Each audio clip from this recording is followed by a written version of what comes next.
All right, well, welcome and thank you for coming out.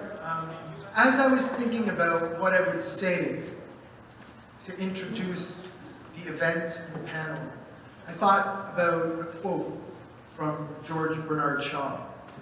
And he said, a lot of people see things the way they are, and they say, why? But I dream of things as they ought to be, and say, why not? Why not? So that's actually at the essence and the spirit of not just ETHWaterloo and ETHGlobal and hackathons and people dreaming up new ideas and things like that. It's also what makes Waterloo, Waterloo. And it's a line that the president of the university, Dr. David Johnston, who was the Governor General of Canada, oftentimes would open up his speeches with that Bernard Shaw line. And so I thought to myself, yesterday we had opening ceremonies for ETHWaterloo, and the principal message that Liam Horn and Kartik Talwar said on stage was, dream big. Dream big. And today we have a number of people who have not only dreamt quite big, but who have actually realized their dreams, and you're going to hear from them. We're really proud to present that. And so, rewind the clock 2.5 years ago.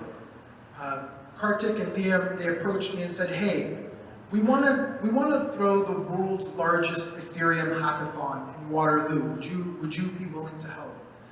And after I got over how lucky I was to be asked, I immediately jumped at the opportunity. And so I want to take a moment to describe what's transpired since then, because they've assembled a team that's been absolutely remarkable, and those individuals deserve a lot of credit for what's going on here today, across the hall over here, as well as what's happened since in the 2 years that's transpired. They've taken this prototype of this Ethereum hackathon and they've gone global, because all these communities around the world said, hey, we want our own ETHWaterloo. And so 14 events later, from San Francisco to New York, Denver, Buenos Aires, Argentina, Bangalore, India, Singapore, Berlin, Paris, the list goes on and on. It's been absolutely remarkable seeing them take their vision and inspire communities around the world to basically hack on top of the Ethereum platform. And so, to quantify it, 14 events, there was over 10,000 developer applicants from all over the world that have applied for ETHGlobal events from 75 different countries. And so that team that made that happen include the following individuals: Kartik Talwar, Liam Horn, Josh Stark, Heather Campbell, Andrew Dunscombe, and Jacob Wilsma. So if you could join me in a round of applause for those individuals.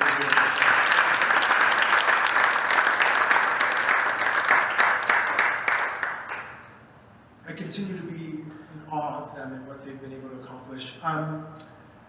For those of you who are from out of town, you might be thinking, what the fuck is this building? Well, this used to be an old whiskey distillery, but now it's the home of Shopify in Waterloo. And Shopify has been an unbelievable partner in helping us put this event together, and I wanted to thank them. Specifically, I wanted to thank Paul Moretti, who's sitting right up there. Thank you, Paul. And if we can join, yeah.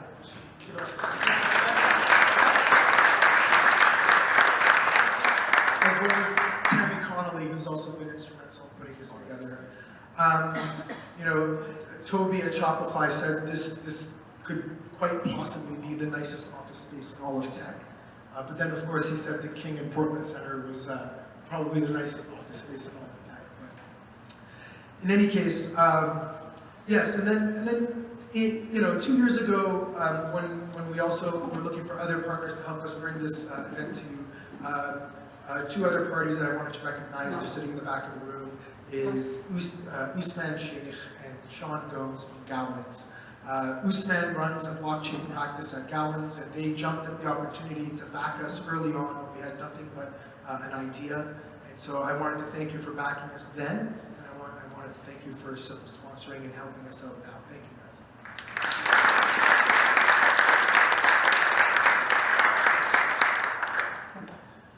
And so, Liam insisted on me mentioning that this is intended to be a conversation. This is not necessarily supposed to be lecture style. So if there's something that's unclear, or if you want to interrupt, ask a question, that's highly encouraged. This is meant to be a forum to share ideas, as I mentioned, and so please, by all means, raise a hand if you want to discuss something, or if you want to, ask a question about what's been mentioned, because we're going to be talking about 3 central topics today. It's going to be cryptoeconomics, followed by a panel on decentralized finance, DeFi, followed by effectively Web3 or internet money, if you will. So that's coming up as well. And with that said, I wanted to also just recognize a special friend who's in the room, Dr. John English, who used to be the Executive Director of the Center for International Governance Innovation in this building before Shopify took it. And Dr. John English, and CG, in fact, has been a huge partner. So right now, as we speak today, there's hundreds of hackers next door working on projects that will be presented tomorrow to the judges. Many of them are in the room here with us. And so CG has also deserves a lot of credit and recognition for helping us by giving us their gorgeous building. So, hi John.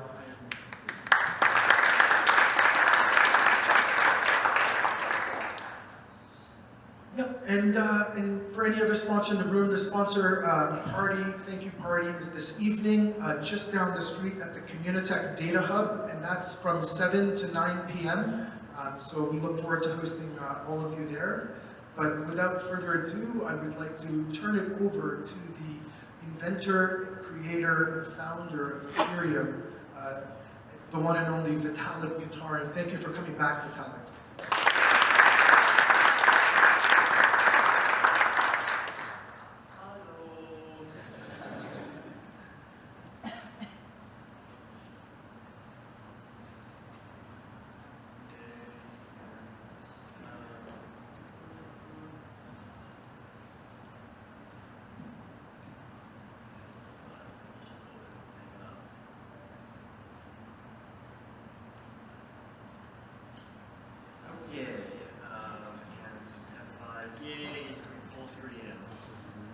So, yeah, I guess today I'm going to talk about cryptoeconomics.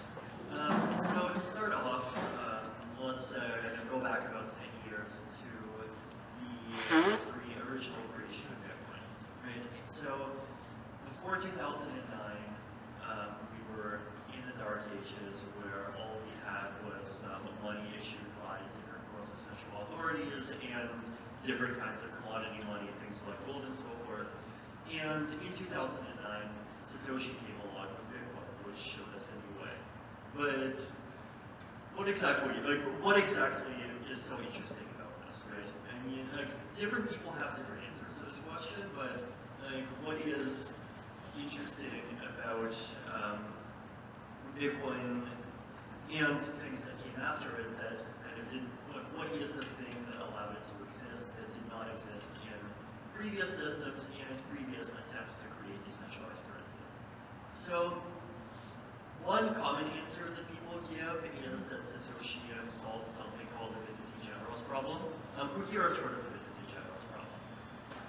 Okay, so the Byzantine Generals problem basically kind of has to do with the possibility of a distributed group of people kind of coming together and agreeing on a message, right? The original setup is basically you have a town and you have a group of armies around the town and they want to try to coordinate an attack against the town at the same time, but any messengers that the armies send between each other could be traitors, could be intercepted. You want the channels between them have some error rate. Can you still make sure that you get an agreement in these conditions? And a lot of people have this idea that the Byzantine Generals problem was not solved until Satoshi stepped in to make it work. But the reality is that the Byzantine Generals problem was solved by Leslie Lamport in right? So distributed consensus as a thing is more than 35 years old. The ability to have a network where you have multiple nodes talk to each other, they transmit messages between each other, and they all agree on some kind of common ledger of transactions. This is actually stuff that has been possible to do for more than 35 years. So what did Satoshi really invent, right? What did Satoshi kind of come up with that these systems for a distributed consensus that existed long before Bitcoin was created did not have? And my answer to this question is cryptoeconomics. So first of all, what is cryptoeconomics, right? Cryptoeconomics is the combination of cryptography and economic incentives to try to create systems where you can have some kind of guarantee that these systems will work in the way that you say that they will work.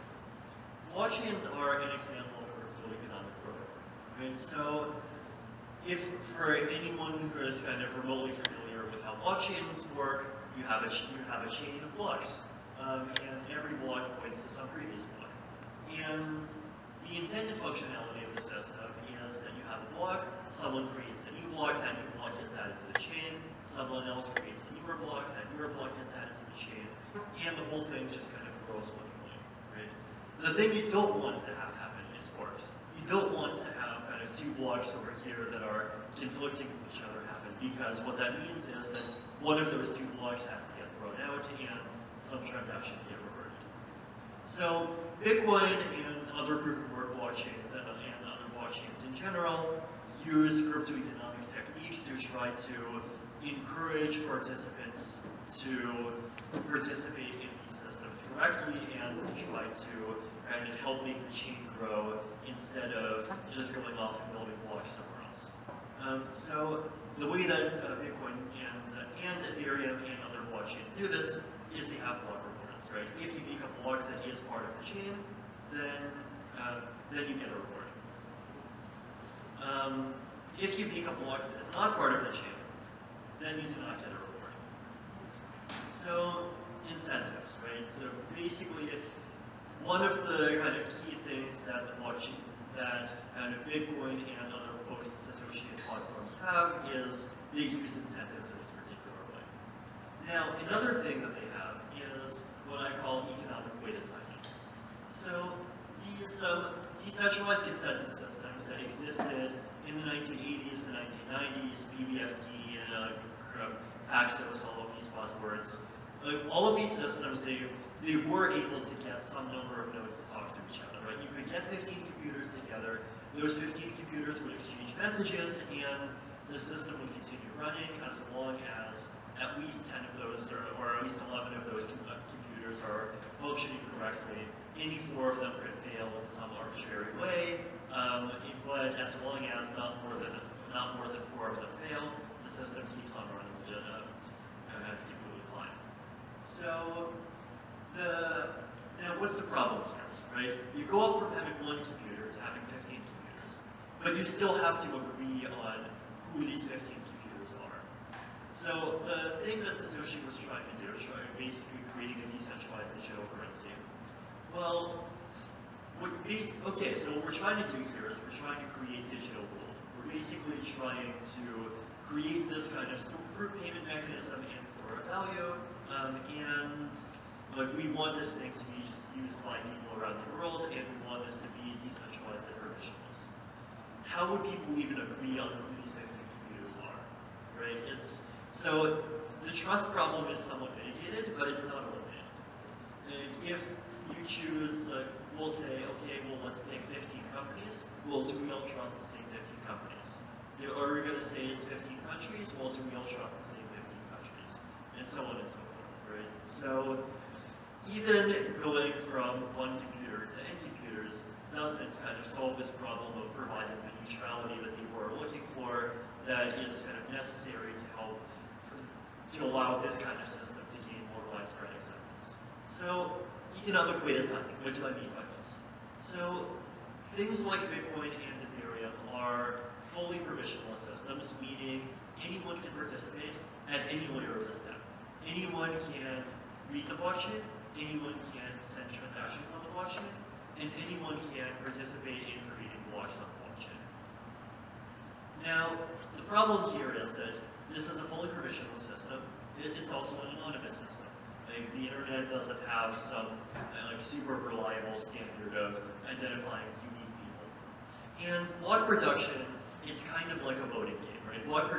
Producing these blocks is this mechanism where if an attacker is able to produce more blocks than the rest of the network put together, then they can revert whatever transactions they want, and they can basically break the system.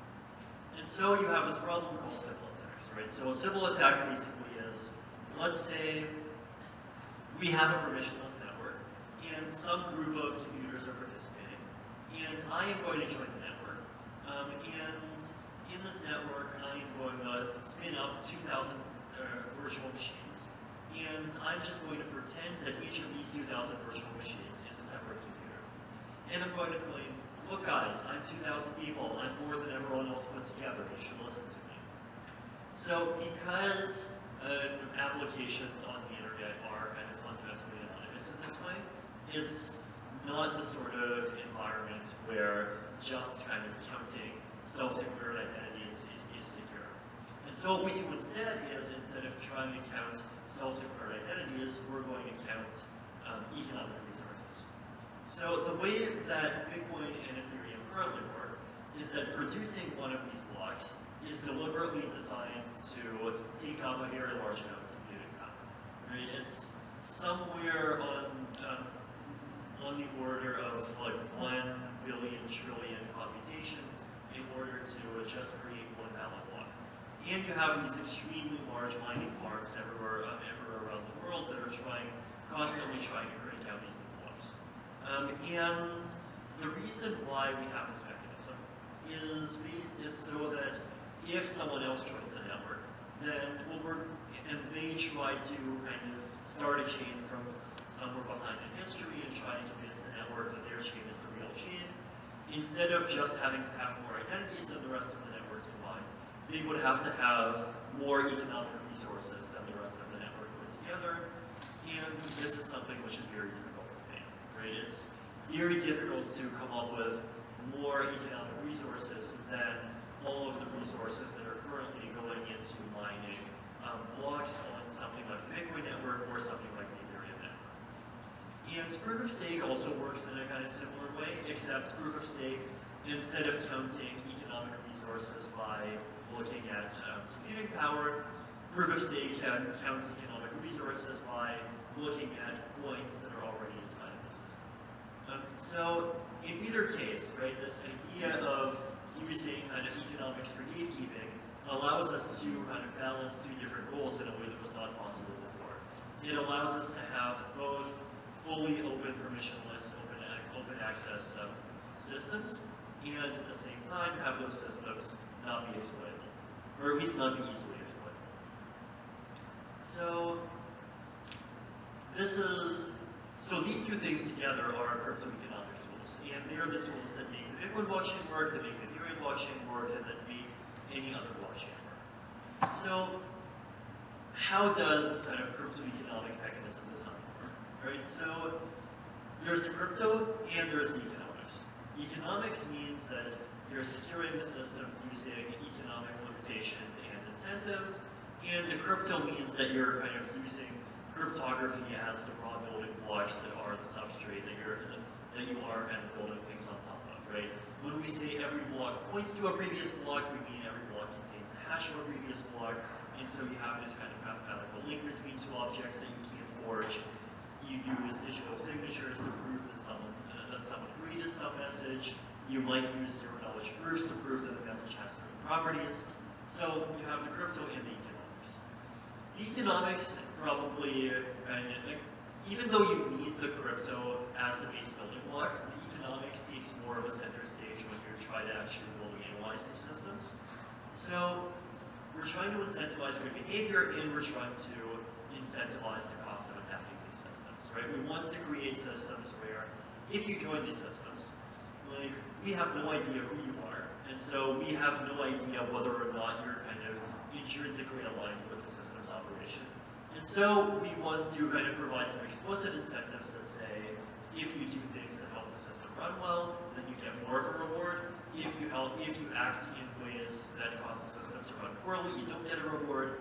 And if you act in ways that cause the system to break horribly, then you should suffer a large penalty. So one kind of common critique of this that people often make is they ask, well, what about attackers that have a kind of really large extra protocol incentive? So what about attackers who are not just trying to break a system to make money off of it? What about attackers that just have some other goal that they have that makes them want to make a system break?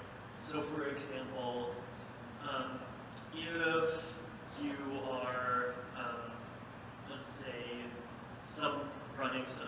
one of the core developers of some cryptocurrency, and there's some other cryptocurrency which is a competitor to you. You want, like, if you're kind of evil, you might want the other cryptocurrency to break, and so you might want to attack that. Potentially, sometimes people just go crazy and they want to see things work for fun. Like, these kinds of actors exist in the world, right? And so, like, if we focus on economic incentives and if we focus on things like cost of attack, then you might ask, well, are we protecting against both of these threats at all? And by the way, this is a QR code. It's a fun Boolean trial and you're having hyperlinks and so on, as you should just give me if you care. So here's my reply to this, right? So first of all, like, there's definitely limits to the realism of economic modeling. Like, there's limits to this idea that people are guided by incentives. And there definitely are people who are stupid. There's people who just act in ways because they have wrong ideas about how the world works. There's people who are crazy. There's people who have personal goals that kind of fall outside of our model.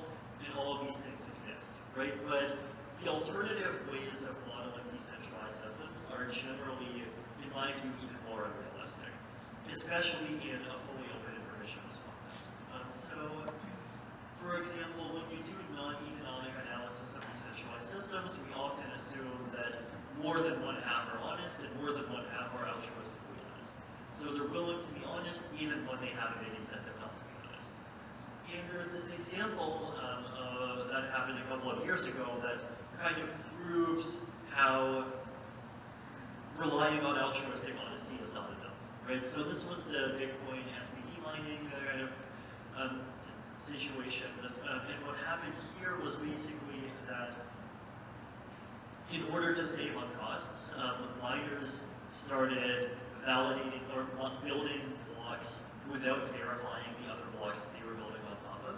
And this saved costs for verification, but what it meant is that at some point eventually someone accidentally created an invalid block and 6 other blocks were built on top of it, and all 6 of these blocks got reverted. So we actually see how if we do not kind of try hard to incentivize good behavior, then sometimes not kind of like devil horns evil behavior, but lazy behavior can happen pretty easily.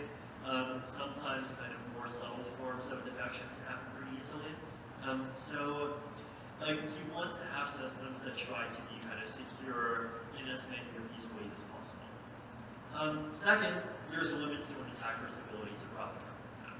So if he wants to attack a system, then like, you could do things like, oh, I'm going to attack some, I don't know, which currency should I pick on? I don't know, Bitcoin SP. I'm going to attack Bitcoin SP, and I'm going to try to, and before I do this, I'm going to short Bitcoin SP on financial markets, right? And the theory is, like, step 1, short the coin on financial markets, step 2, attack the coin, step 3, profit from the price going down. And the claim is, well, even if it's expensive to attack, then if you can profit more from an attack more than the attack costs, then is the system not insecure? And my answer is, well, this is exactly why kind of cost of attack analysis is important, right? Because basically what this means is that, like, these kinds, the more expensive you can make it to attack a system, the less likely it is that it will be possible to actually profit from an attack. Financial markets are not infinitely deep. A competitor's interest in breaking a currency is not infinite. government's interest in breaking a cryptocurrency is not infinite, and people's incentives to do these things are not infinite. And so if we make it more expensive to attack a system, we reduce the probability that there will be someone with enough of an incentive to break the thing even after paying all these costs. And also, even non-profit motivated attackers have limits to their budgets, right? So non-profit motivated attackers, generally, not always, but often, if you're crazy, it's harder to get $1 million. So attackers that have kind of motives that we can't predict at all, like there's just limits to how much money they have and to how many times they're even capable of spending those resources to make a thing break, regardless of what their goals are. And often for extrinsic resources, right? So like, for example, if you're trying to attack a system, then often in the real world, you care about deniability. In the real world, you care about it not being known that you're the one who did the attack. And getting resources deniably tends to be harder than getting resources. So sometimes for intrinsic reasons, sometimes for extrinsic reasons, like the more expensive you can make it to break a system, like in a lot of ways, it becomes less likely that there will be someone who can't break it. So cryptoeconomics are used to secure blockchains, right? And like we've seen a lot of these principles in action. Like we've seen, for example, that there are blockchains that are like maybe 50 times smaller than something like Ethereum, and it costs only a few $1,000s to attack them, and they have been successfully attacked, right? Like if the cost of attacking a chain is somewhere between $1,000 and $10,000, then there's plenty of just like random 14-year-old teenagers that earns $5,000 because they got lucky space waiting on some other cryptocurrency, and will just want to attack it for the most. If you can get the cost of attack up to the $1 million level, then the number of people capable of making these kinds of attacks goes down by one. And so something like Ethereum has not yet been successfully attacked.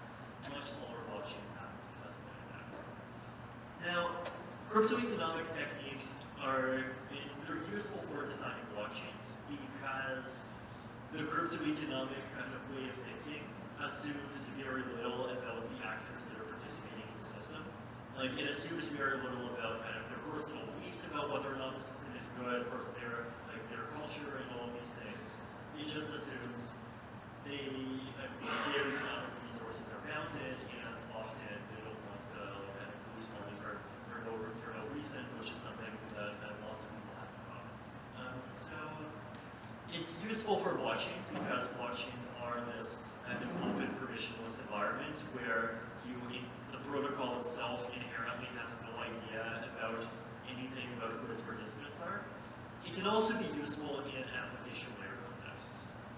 So proof of stake for anti-spam, this is one idea that I've come up with and some other people have come up with, and this is basically saying that like in order to prevent spam, and this could be email spam, this could be just spam, like denial of service attacks against websites, this could be lots of different things, then we can try to limit these kinds of attacks by basically relying on having a system where you put down a deposit, and putting down a deposit gives you the ability to send some number of messages, and if those messages turn out to be kind of spam or unwanted or attacks using some mechanism, then the person who sent those messages can be penalized. And this is something that we've been considering even to just use in lower level protocols. This is something that you can use in higher level applications. It's usable as a general principle in a lot of contexts.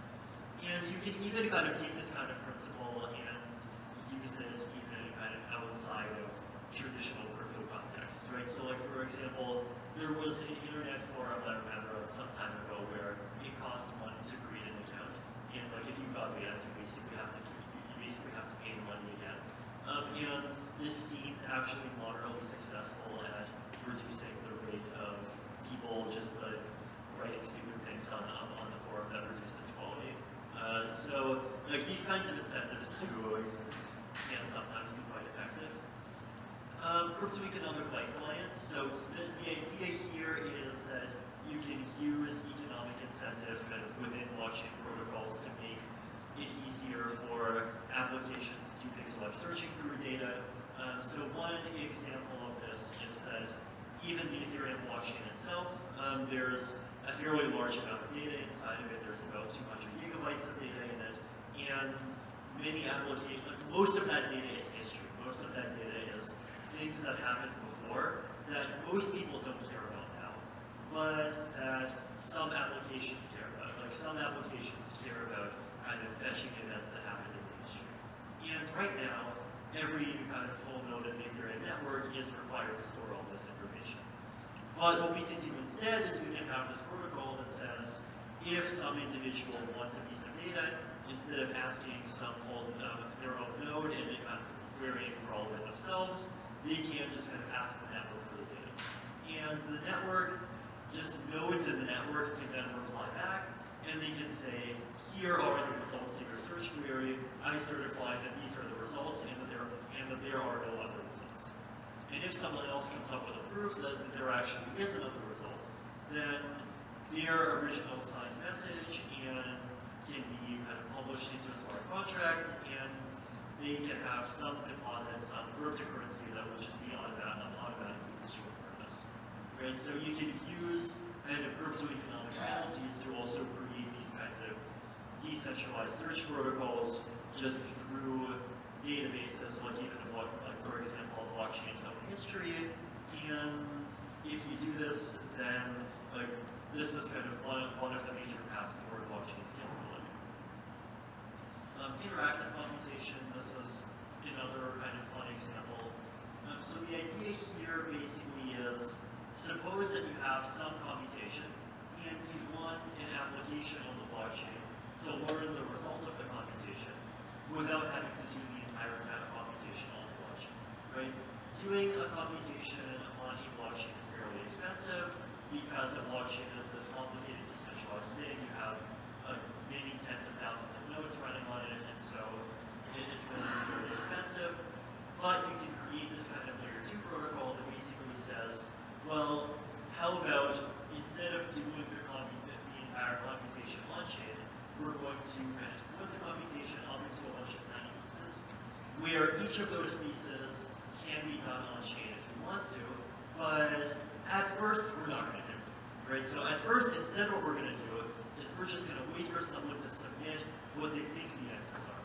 So I can run a computation, I can save a bunch of kind of intermediate data that says, well, here's the input after I run it for 1,000 steps, here's the input after I run it for 2,000 steps, and so on and so forth. And I can submit a sequence of values that just say, like, here are all of these intermediate checkpoints, and I push them into a smart contract on the blockchain along with some then there's a challenge period, right? So to illustrate this with an example, like let's say, suppose that, in reality, calculating 2 to the power of 10 is very easy, but suppose that calculating 2 to the power of 10 was very hard, right? Let's say that some smart contract on blockchain wants to learn what is 2 to the power of 10. And so what you do is you can submit a trace where the first trace is the input. The first step is the input. Then every step is the previous step multiplied by 2. You have 10 steps, and the last step is the output. And let's suppose that you have some submitter who's malicious, right? Let's say you have some submitter that just is really, really tired about this stupid distinction between kilobytes with 1,000 bytes and kilobytes with 1,024 bytes, and the submitter wants to convince the world once and for all that 2 to the power of 10 is exactly 1,000. So here's what they do. They submit a trace where they say 1, 2, 4, 18, 16, 32, 64, 128, 250, 500, 1,000. And they claim, well, this is me taking the number 1, multiplying it by 2, and doubling it 10 times, and here's what I get at the end. Now, if we have this kind of trace, this trace is wrong, right? Who here thinks that 2 to the power of 10 is not 1,000? Pretty strong consensus. So, if the computation is wrong, there has to be some initial step at which the computation is wrong, right? And it turns out that the initial step is over here. So there exists a challenge period, right? The blockchain does not accept the submission immediately. It accepts the submission and then it kind of waits for about a week. And during the challenge period, anyone else can submit an index and they can say, hey, I think that the computation starts being broad somewhere over here.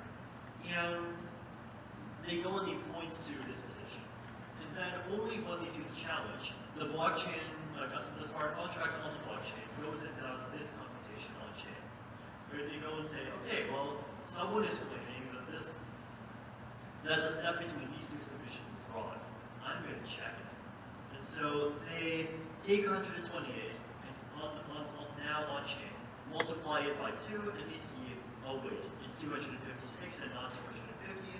And so this original submitter submitted something wrong, and so they should be penalized. So the idea here is that in the normal case, people are going to be honest because they know that if they submitted something that is dishonest, someone else will catch them, and so they're not going to get the honest, they're not going to get the wrong answer through, and they'll be penalized for it. But if they submit an honest trace that has the correct answer, then the system might wait about a week, and after this, they will be rewarded. So this is one example of a kind of cryptoeconomic technique that you can. Variants of this have been proposed recently in the form of things like optimistic rollup to try to increase the blockchain scalability. Some mandatory caveats because people know that Twitter last time I talked about this. You need either some slightly altruistic actors or actors that kind of have other reasons to check the computation themselves, because otherwise you have this kind of equilibrium where, like, if nobody cheats, then nobody checks, and then somebody can cheat successfully, you have to kind of get around that. And also you want to commit reveal schemes so that whoever challenges can't be front running. But, okay. So, software cryptoeconomics, right? So, there's also kind of higher level applications of cryptoeconomics. So one of them is oracles. And the thing that these applications all have in common is they try to use economic techniques, but they try to solve problems that are kind of higher level and that really start to come closer to, well, is this really cryptoeconomics, or is this just kind of doing mechanism design with economic incentives, but just using the blockchain as their substrate. So oracles, the idea here is, well, how can the blockchain get information about the real world? Like, let's say the blockchain wants to learn what is the price of 1 Ether in dollars, or the blockchain wants to learn what is the temperature in Waterloo. Like, any of these factors that you cannot cryptographically verify, then like there's been this kind of branch of thought about, well, how do we create systems that still give people an incentive to try to kind of publish on chain the correct answer. And there are some answers that kind of variants of this are used by things like Augur and Faire, for example. There's also this kind of question of kind of some subjectivity versus exploitability. This is kind of complicated to get into, but people are free to check out the article.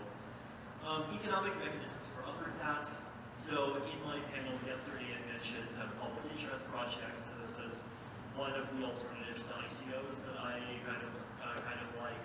And the idea here basically is that instead of giving your money all at once, you kind of put your money in a contract, and like basically just the interest from money that you deposited goes into some project over time. And so instead of a project getting all of its money immediately and then possibly running away with it, a project kind of gets its money more slowly over time, and if people stop being satisfied with the project, then the projects can just then people have the ability to just kind of switch off the tap, right? So we can also think about kind of mechanism design as a tool to just do interesting things in general, and blockchains can, and specifically smart contracts can be a really kind of nice and convenient tool for doing those sorts of things. And the dividing line between cryptoeconomics really does become blurry, right? Here's another really fun example. This is Uniswap.ninja. So what happens here is basically, so Uniswap is a decentralized exchange. And one of the problems that Uniswap has is that like lots of people issue tokens. And one thing that has happened in Ethereum, like at least a few times, is that people have created fake tokens. So lots of people love, I don't know, MKR, and people want to buy and trade MKR. So someone else creates a new token, earns a bunch of it for themselves, and they also kind of call their token MKR. And they try to convince people that this token is MKR and they should buy it. And they kind of steal money from people this way. Uniswap.ninja is this kind of alternative interface to Uniswap, which is one decentralized exchange. And what it does is it uses Kleros, which is one of these kind of Oracle, it's not quite an Oracle platform, but it does kind of similar things, to basically maintain a list in a decentralized way that basically says kind of which cryptocurrency on the Ethereum blockchain is legitimate and which actually corresponds to which ticker symbol, which corresponds to which logo, and like which ones are scams that we should just not show people. And this interface basically kind of plugs into that list and it plugs into the exchange, and it creates this kind of self-updating decentralized interface that helps people trade one token for another token, but at the same time kind of protecting them from fake tokens that pretend to be something that they're not. So this is another kind of interesting example of cryptoeconomic techniques being used to solve kind of softer problems that are higher up the stack. So cryptoeconomics is core to kind of blockchain design. It's core to how things like proof of work and how proof of stake work. And cryptoeconomics is valuable because it allows us to create these systems that we can have some kind of high reliability, that these systems are going to function as expected, and these systems are not going to break without having to rely on basically centralized and trusted third parties. So we can create systems that kind of go across the entire world, and where kind of people, like regardless of kind of where they come from, like they can look at the logic, they can look at how the system works, and they're likely to be more inclined to see it as a system that they can trust. Cryptoeconomics can be used at the application layer in a lot of contexts, and there is a kind of a big spectrum here where sometimes you can use it to just help with computational tasks, such as like this interactive computation, for example.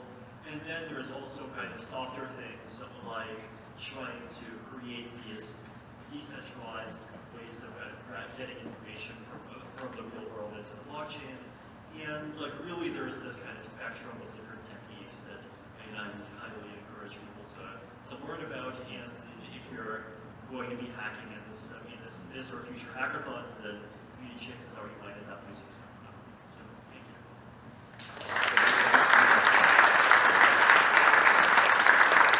We have time for 5 minutes of questions. If you have a question, please raise your hand and we'll run over a mic for you. Anybody with a question in the room? Yes. So this is more a question for people who are new to it. I saw that you mentioned that you can build coins on top of the Ethereum blockchain. Is there almost like a Shopify version of that where it would provide the underlying coding for people who don't have as much technical expertise? I think Microsoft actually did exactly this a week ago. So, yeah, these things exist. Next question.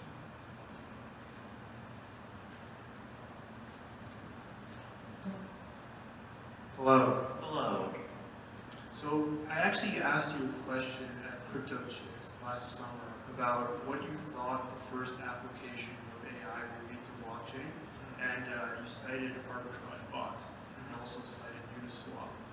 So these tools are designed to improve liquidity and reduce spreads, but do you think that while liquidity is essential to the pricing of assets, there's still dangers with it, with unrestrained liquidity? For instance, in traditional markets with high-frequency trading, we see things like flash crashes, such that the Chicago Mercantile Exchange has stuff like breakers to stop trading if it's getting out of hand.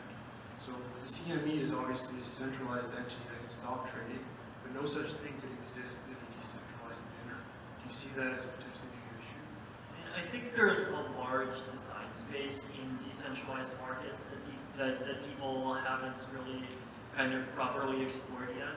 Like, so one example of this that I've talked about a bunch of times is like frequent batch auctions. So this is this idea that like basically instead of processing trades one by one, you kind of take in trades, you wait until the end of like 1 second or 1 minute or some time interval, and then you process them kind of in order of easy order in which prices come.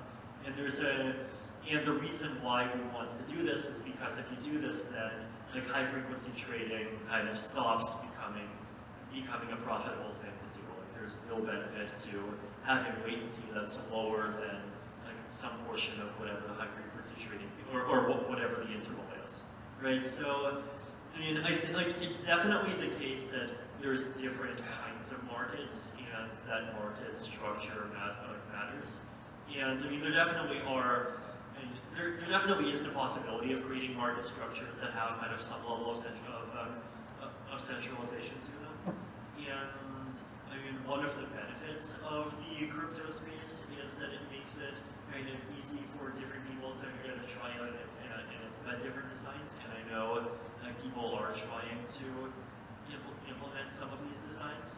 I mean, the one thing that, so, like, in some ways, I think this is a problem that can't just be solved through newer and better market mechanisms being built on top of Ethereum at the same over time. The one thing this doesn't do, though, is that like if you have an asset, then you can't guarantee that it will like you could, but it's less easy to guarantee that it will only be traded on one exchange. And so like the mechanic that you do have here is that exchanges are less of a monopoly, and so you have to deal with kind of different exchanges and how they interact with each other. And that's something that like definitely exists in the traditional finance, but it's something that kind of in the long term I can see being more pronounced in the crypto space. So it's, I mean, I guess in general, I think it's like my view of kind of how to think of the crypto space is that it's a place that makes it easier to kind of build these different kinds of systems, and like there are different ways to structure things like markets, and so if one of them is better, like it is something that could end up just kind of winning over time by itself. Like there's no reason why like existing exchanges or why decentralized exchanges need to look like something like Bitfinex or Poloniex or even Uniswap, for example. But like I'm also not 100% confident in this because there is this possibility that different exchange designs will interact with each other in complex ways. So it's still worth studying. We have time for 2 more questions. Go ahead. In terms of node scalability, right now it's untenable for a normal person to run a node. And you mentioned keeping only the last million blocks or 4 months of transactions. Instead, what about an approach where you shard the history, or there's some kind of proof of reproducibility, like different people promise to have different parts of the history? I mean, that's basically what the idea behind the cryptoeconomic pipelines kind of contains. So, like, that definitely is how it will happen in the long term. Okay, thank you. You talked about sort of altruism and cryptoeconomics. How do you feel about the growing DeFi space and whether apps could actually have veto power on hard forks? Like if their dev team decides to split, so Maker DAO, not that they necessarily would, but say DAI disappears or goes on to a different fork. How do you feel about sort of social contracts and cryptoeconomics and then just altruism of the devs? It will definitely be an interesting test. I mean, I definitely think that like I guess like first of all, I definitely think that like if there is a team that, like some team that tries to do something like that for malicious reasons, then we should like have an agreement that we're just basically going to say screw you and we'll fork the chain anyway, even if it causes a lot of damage. And like not because causing a lot of damage is good, but because like having that pre-commitment is important to kind of discourage that kind of behavior from happening in the first place. But like there are definitely going to be cases where there are kind of legitimate disagreements over technical issues, but like historically, I think like people generally, like the Ethereum community has been pretty good at handling those kinds of things well. Like there have been cases where kind of some people were in favor of a thing, some people were against the thing, but kind of generally people have kind of gone along with whatever the decision, the winning decision ended up being, and at the same time people have also avoided kind of proposing decisions that were unreasonable. So it's something, so right now I feel like we're in a position where we can't, like, it's still, like, protocol development can still progress kind of even through some level of technical disagreements. I mean, if in the future things stop being that way and kind of it does start going toward kind of partisanship and like it's either we do this thing or like I'm going to just pull off into a fork, then I mean I could definitely see that kind of just slowing down Ethereum development in a lot of ways. So like that sort of thing would also have other kind of harmful effects on Ethereum's culture, I think. So it's I think better that we kind of try hard to make sure we avoid falling into that kind of situation in the first place. Thank you. If you can join me in a round of applause for Vitalik.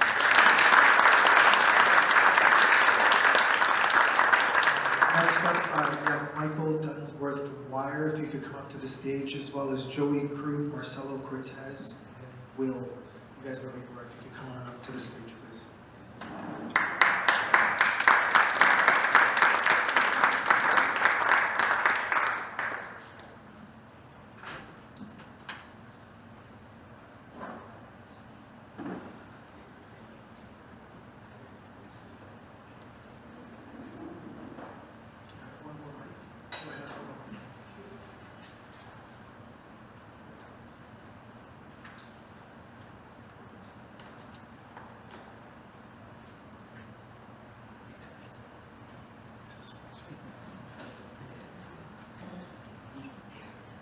Just a form of housekeeping. If anybody's interested in the washroom, they're on the second floor. You can use the stairs in the back. Women's on the left, men's on the right.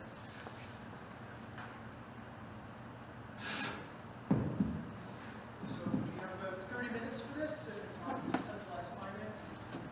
Sure. Firstly, hi everyone, thanks for having us, and Vitalik, that was fantastic. Can we put a round of applause again for him? I think as the creator of all this.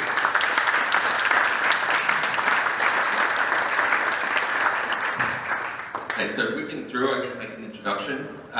Joey Krug, co-founder of Augur, which is actually the first, one of the first ERC20 tokens on Ethereum. We've got Will Warren from 0x, which is the pretty much pioneering, like moving the needle on decentralized exchanges and trading. And then Marcelo from, I believe your local homegrown hero, right? That's right. Right, so formerly at Cash App and now the founder at, sorry, what's the, Faire? So I thought there might have been a French tweak to the name. Guys, great to have you, and thanks for being here.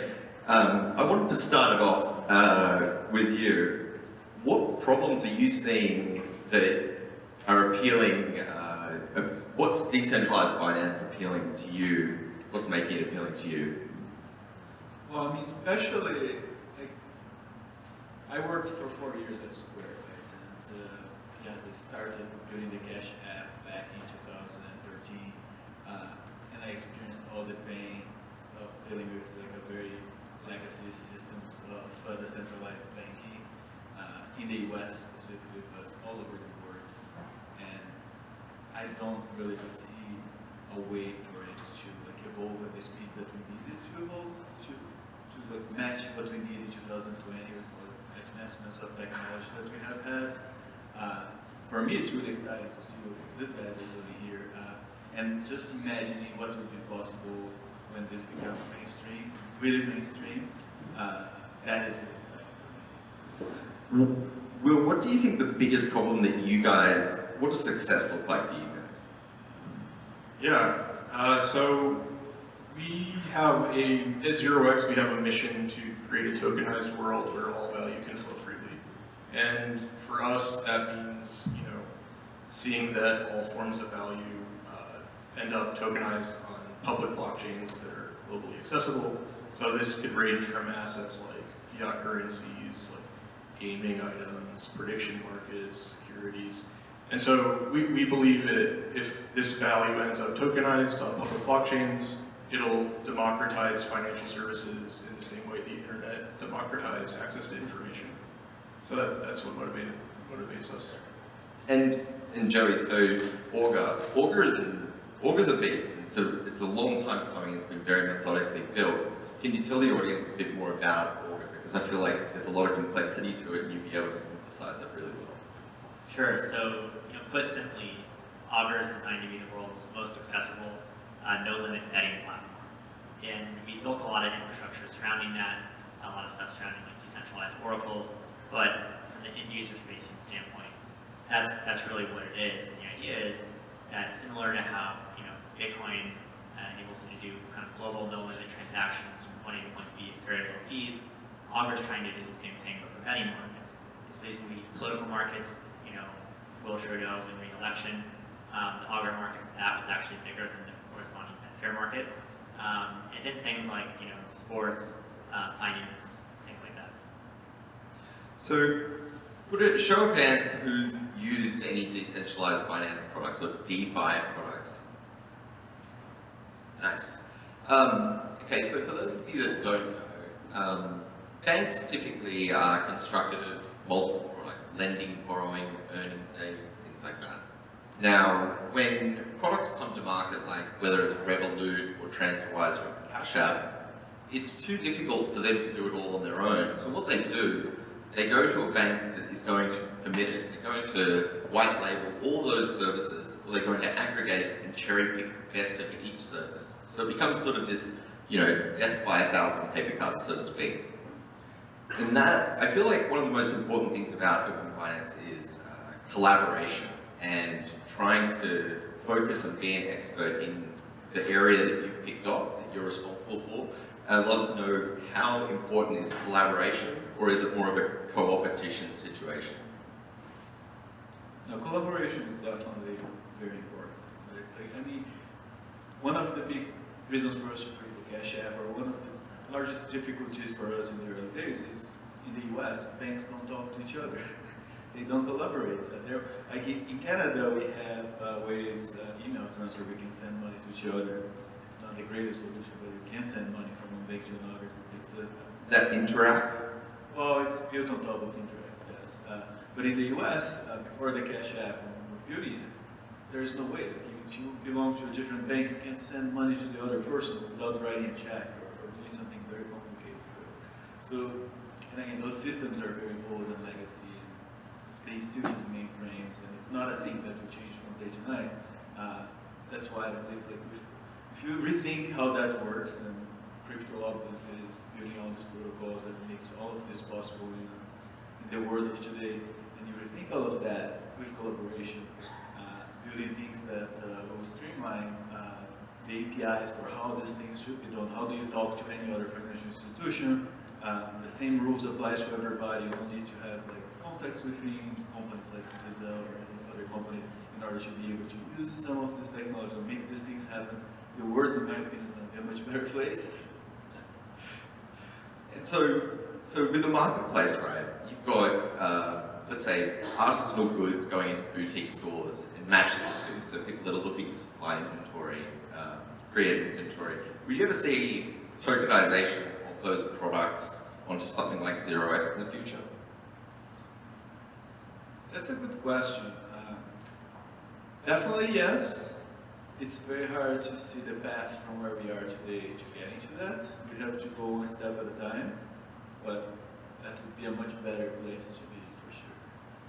And just on top of that, one of the things I think that's really interesting about when you look at marketplaces and things like that is, you know, predictions, future insurance, and being able to create specific outcomes, or at least forecast for them.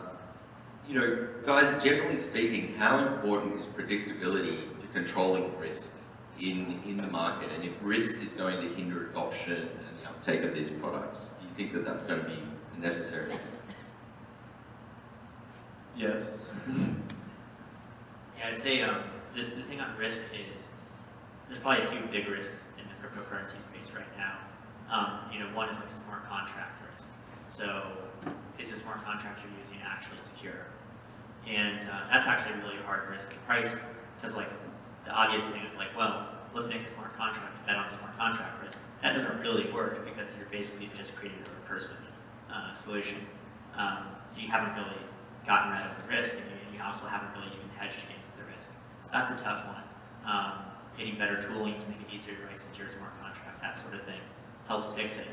And then you also just have like systemic risks that are hard to like think about. So like a good example of this is MakerDAO and you know the collateral backing it. That's like it's a really novel system that nothing quite exactly like it has really existed before. So how do you think about pricing risk and measuring kind of like default risk and CDPs and that sort of stuff?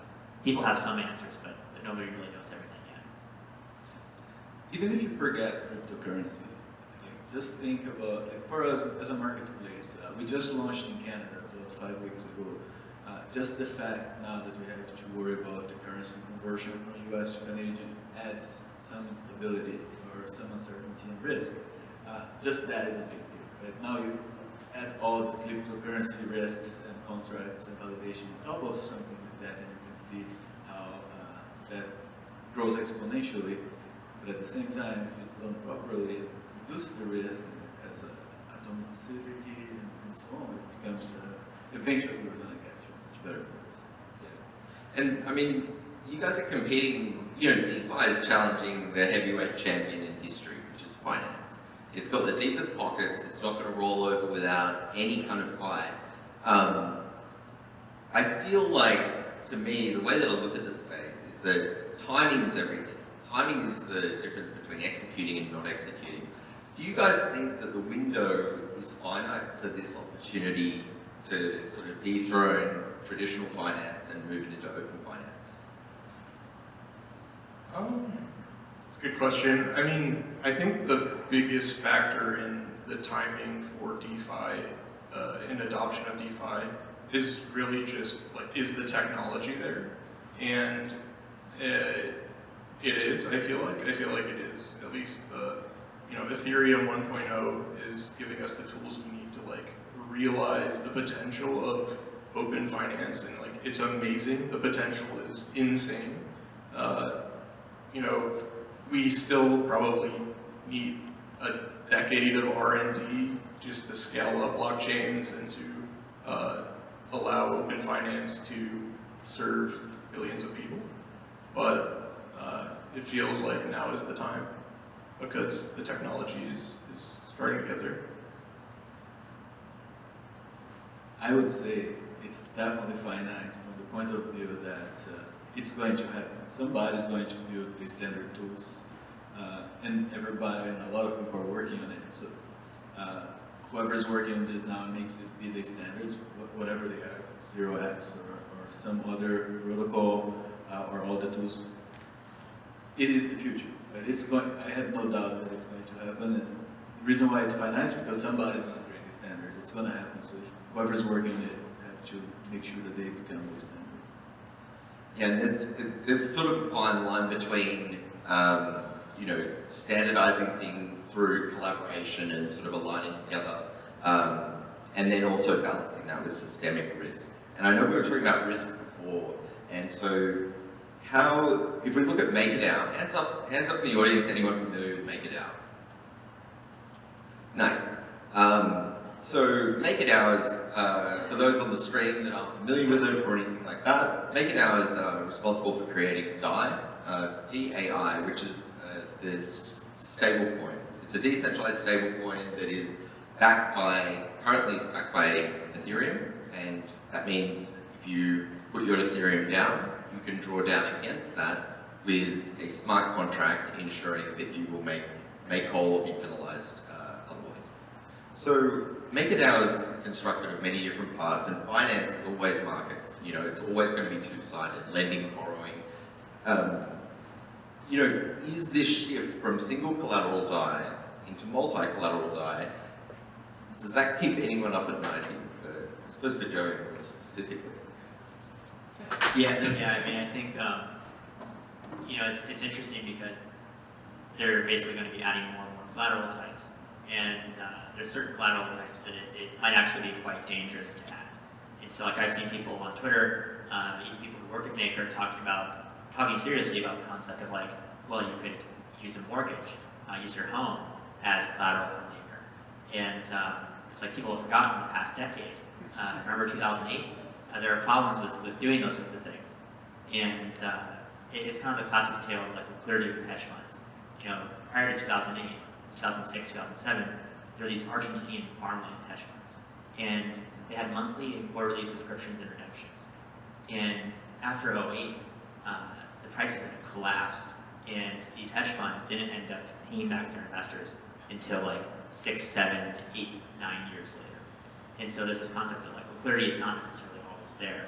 And just because a market is liquid today doesn't mean that same market is going to be liquid tomorrow. And so I think that's something that is really under talked about in the Maker community and should be taken a lot more seriously.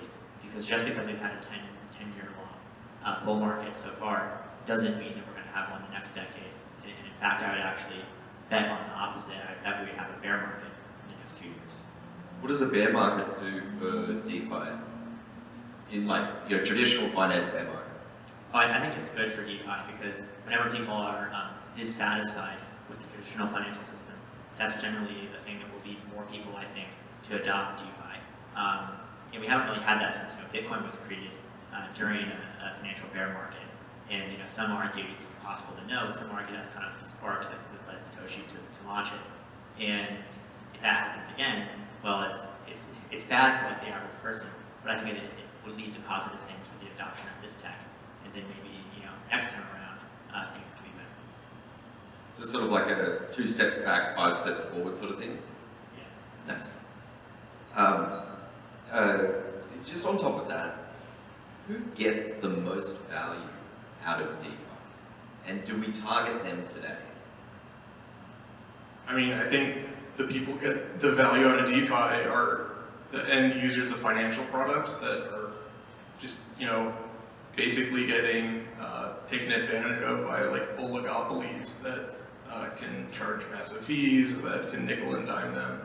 And so, I mean, it's like asking, like, who benefits from the internet democratizing access to information. It's like anyone that believes information and knowledge should be free benefits from it.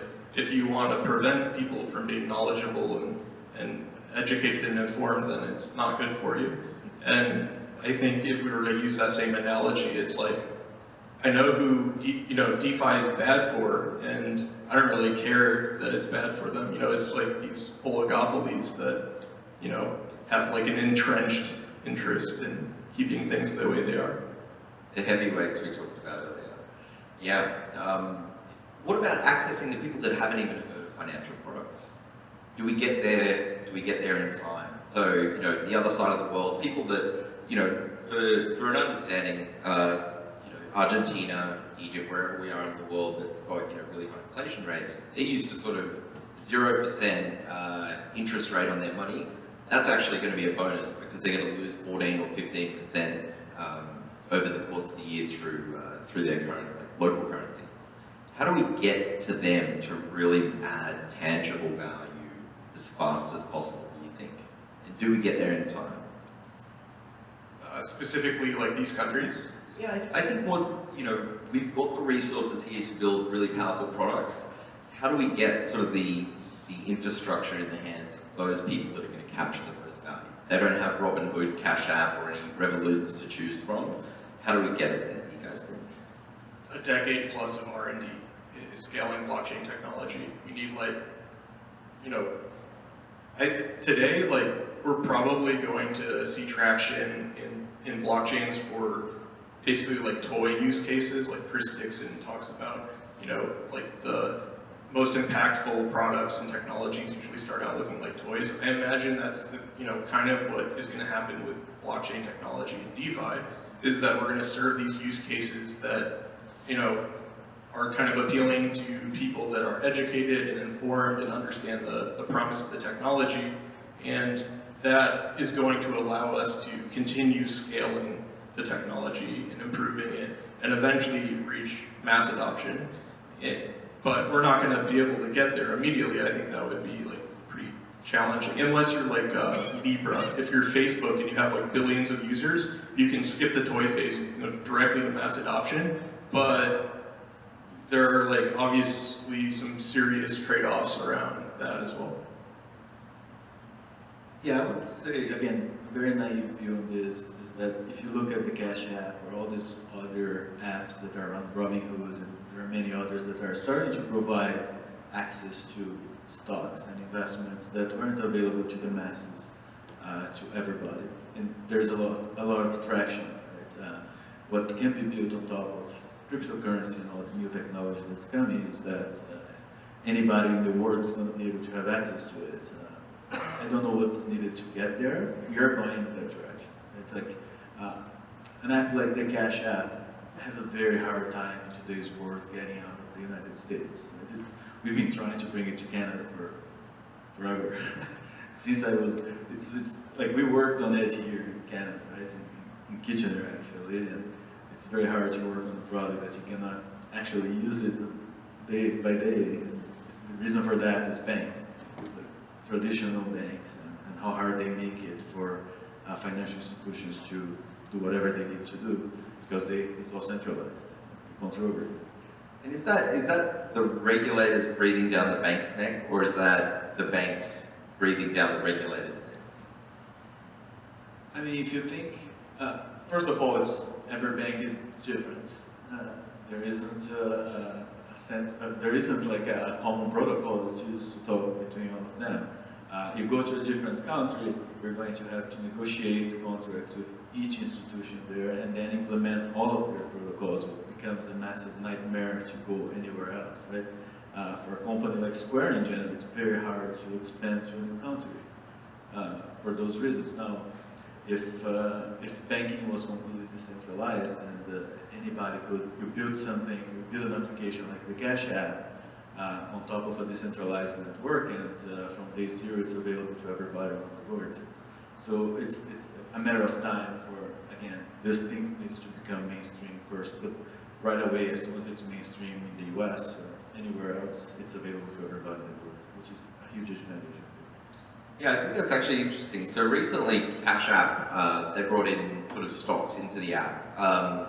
And I've always thought that one of the really most exciting things when I look at 0x is the idea to sort of, provide a trade market, or a very open market where everyone can kind of build a Robinhood out of the box almost, with, people supplying these tokens and 0x providing sort of the conversation between traders. How do you think about that, Will? Yeah, I mean, that would be amazing. So it might not be serving the entire global population, but I still think the fact that, people in many parts of the world can't access publicly traded Canadian companies or US companies. And oftentimes these big companies that are the best and most attractive investments are, it's people it's immigrants that are building these companies and running them, and their family can't even own the shares. It's ridiculous. And so I think tokenizing things like stocks and stuff like that and opening it up to a global population, it is actually a really impactful use case. Yeah, I love that, and I can't wait for that to be a reality as well. yes, from a public company point of view, for sure. Like, I have family back. I'm from Brazil originally. I have family there, friends. They cannot buy stocks of US companies, even if they would want to, or if they can. It's a very, very hard process. Now, that would be really cool, even for private companies. Like when you look at how hard it is to like even run a round of investments, right? And how hard, like, and how much money we spend on lawyers, and how much work it takes to basically sell shares of your company to a few investors. I can't wait for a world where it's all again decentralized and tokenized and like smart contracts, and anybody can do it without all this overhead. Yeah, and a lot of people think about, you know, who's used Robinhood or who trades stocks in one of these sort of digital bank booking apps. Robinhood, Revolut, whatever it be. Great. Another problem. One simple trade? Well, simple trade, right. Okay, so, and for the other people on the stream out there as well, what's really interesting to think about is, I don't know how many people, okay, so people using Well Simple Trade, how many of you have got stocks in Apple? Yep, okay, cool. How many of you went to a shareholders meeting? Sure. Okay, so one person. So if you think about that, what's really interesting is there's a big conversation about regulation and regulatory guidance and, you know, how do you collateralize, you know, ownership of a stock? The purpose is it doesn't matter really. The fact is, you know, people aren't flying to go, you know, hey Tim Cook, I've got a problem with the Q3 earnings report released about iPad sales in Southeast Asia. People are going to get exposure, and I think like that conversation is really interesting to me. You know, when I look at 0x, do you guys think about that? Do you factor that into execution as well? So giving this sort of idea of everyone can have a stock exposure to a stock versus, you know, how do we play towards the regulation to adopt sort of, you know, the alternative, which is owning the underlying stocks that you do. I mean, there's definitely two different paths and they're both viable. So like, you know, creating like compliant tokenized securities and playing by the rules is like, you know, it might be slower, but it could be better for, for the ecosystem in the long run. I don't know. I imagine just, you know, shareholders in some ways can be like a community, or they can be users. So if you're a user of a product and you want to like own a stake in that company that develops it, like that could be appealing. But I don't know how things end up, if it's, you know, compliant tokenized securities or if it's prediction markets, you know, for synthetic Apple stock. Yeah, I mean, I think, so I think one thing is about on this kind of like global use case of people wanting to buy assets that they can't get access to. It's a really tough market to get into because one is the UX for this stuff hasn't improved enough yet. So that's like one prerequisite. Second is like the tech and scalability, as Will already mentioned. And then three is like you're selling a product that hasn't existed. So it's blue ocean. It's hard to pitch a product where people don't have like a conception of it. It's like one example is there's this company in two companies in China. One's called Futu and the other one's called Tiger Brokers. One of them was actually started by George Soros' old partner in the 80s. And so these companies, each of them are worth about, combined, they're worth about $2 billion, which is actually small when you think of how large the China market is and how large the potential market is for Chinese nationals who want to buy, you know, Apple stock or Tesla stock or whatever. So that shows that they have like Chinese partners who are really well connected, and that shows how hard it is to sell these sorts of products. But I do think like it could happen eventually as awareness builds. And I think synthetic assets are an interesting approach because you don't have to deal with the underlying asset. You don't have to deal with like what happens if, you know, the underlying asset gets frozen or something. And most people today aren't buying stocks for the dividend anyways. And also most people aren't voting in shareholder meetings either. So if you just want exposure, this synthetic version actually could be like a cheaper and more efficient market on blockchains in particular than actually dealing with the real physical stock. Do you see that going into the sort of like private funds, like, thinking Joey's also the CIO of A.Capital, which is one of the first Bitcoin funds, sort of really early mover in the space. Do you see that creeping into that space as well? Not as much, just because that market hasn't really developed much. Like tokenizing private funds, mostly because there aren't really liquid venues to trade them yet. And then also, if you're a good private fund, you don't need to raise capital from like retail investors. And so there's kind of like this mismatch where the products that do exist aren't actually the highest quality products. I think if the regulations surrounding this were like 10 times easier, and it was like super easy to do from like a logistical standpoint, then it might take off. And you see this with like larger investment banks going more and more retail. You could envision eventually that investment managers would eventually go more and more retail too.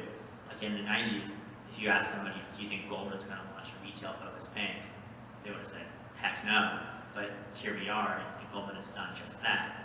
And so you could eventually envision the same thing happening for institutional asset managers too, but it's going to be a very long road and not something that I forecast anytime soon. What's changed the most over this year? Your opinion at the start of the year to now, what was the most surprising thing? We're at November already. This feels like it's just going like light speed in crypto. For all of you guys, what do you think is the biggest surprise moment for the year so far?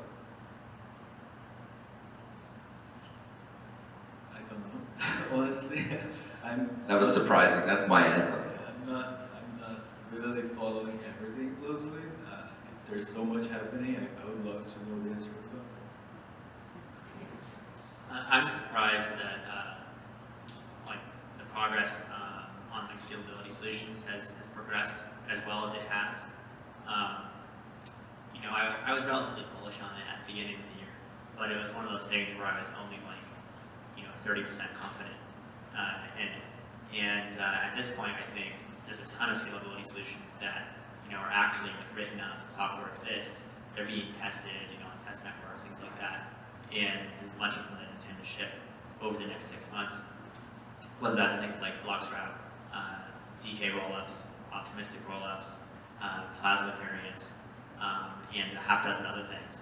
And so I'm super excited for the scalability landscape, because I think by the end of next year, it'll be possible to have like relatively high throughput transactions, and that would be relatively feasible, I think. Yeah, I think that's, I think I agree actually. Probably the most surprising thing over the last year has been the pace of development in like zero knowledge proofs and that entire, area of technology. Because these concepts have existed for, for like 30 years. People have been working on this stuff, and like, there are people that are, building like scalable side chains and stuff, and like they're running on testnet Ethereum like today, which is pretty insane. Yeah. Any audience questions? Yep. Hi there. I had two related questions. The first is a major criticism of DeFi is regulatory, in that banks and traditional systems are forced to obey these rules that are pushed down by lawmakers. But DeFi sort of got a free pass, and we're able to iterate on that. So how would you respond to that? Do you think we're bypassing the system by not working with these regulators, or being able to iterate fast because we're taking additional risk? And on the topic of risk, part of my question is, what do you see as, or who do you see as being responsible for when things go wrong? Someone gets phished, someone loses their private key. Do you see this as a user risk, like your SOL? Do you see this as being a platform risk? And if so, how do you do that without centralizing layer 2? Yeah, good question. So, regulator, I think, the question of is DeFi like going around the system and kind of breaking rules and moving fast? And is that like, so is the question, is that happening or should it happen? Should it happen? I think it depends on your view of the system you're bypassing. So, sometimes the systems that end up kind of forming they make sense when the system is formed, but in, today, as technology progresses, the regulations and the kind of lane that has been put in front of us doesn't really make sense anymore. And so you can either work with regulators to convince them that it should change, or you can just burn it down, or you can just go right through it. And sometimes you just need to do that, honestly, in my opinion. But there are also very good regulations.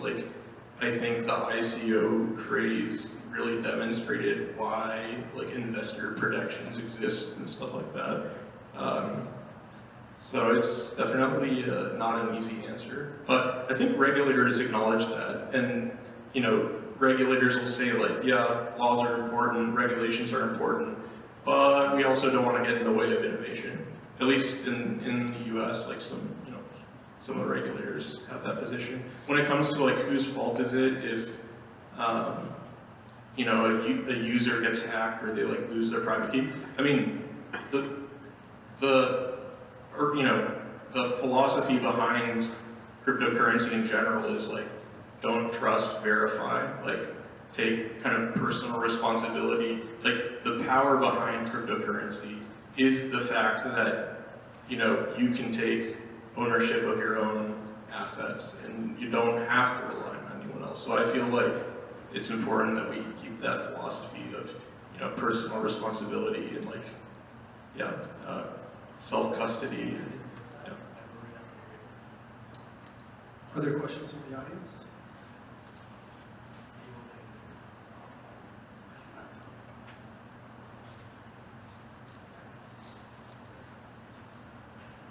My question is for Augur. The question is, so I listened to an episode on Base Layer podcast about Faire, which was built on top of Augur, but then they shared. Curious to know what your thoughts are on that, which happened to them. I designed a British marketplace before as well, but built on top of Helena. And I'm also just curious as to what you think about other British marketplaces like Gnosis and Helena. Sure. Yes, I think Veil is super interesting.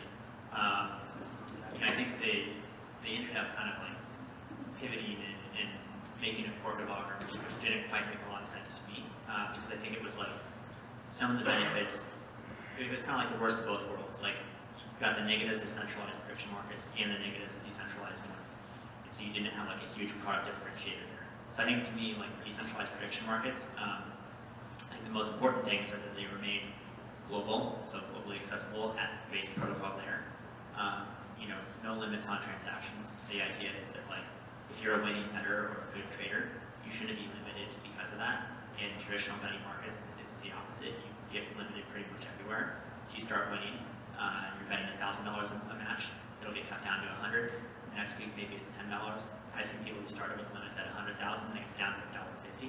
So that's a big problem. And then the last piece is fees. Fees aren't that important, but they're a good piece. If you look at Betfair, traders on Betfair who are in the top 1% traders, they're charged 20% fees. In some cases, you can get charged up to 40% of your winnings if you're in the top 0.1%. Now that sounds well, that's a small population, but in reality, those people are driving 60 to 70% of Betfair volumes. So it's actually a big piece of it by volume. So that's kind of how I think about the market.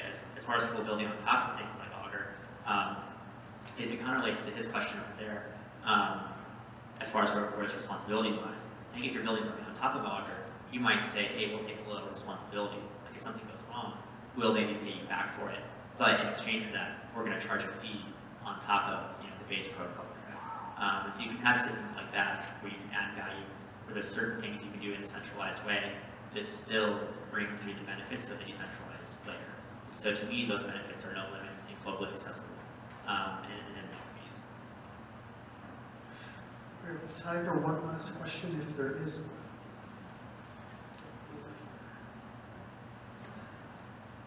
You have a general question to the group. You have a situation in which we have a situation in which major governments start releasing their own cryptocurrency. What do you think the impact will be on things like Ethereum?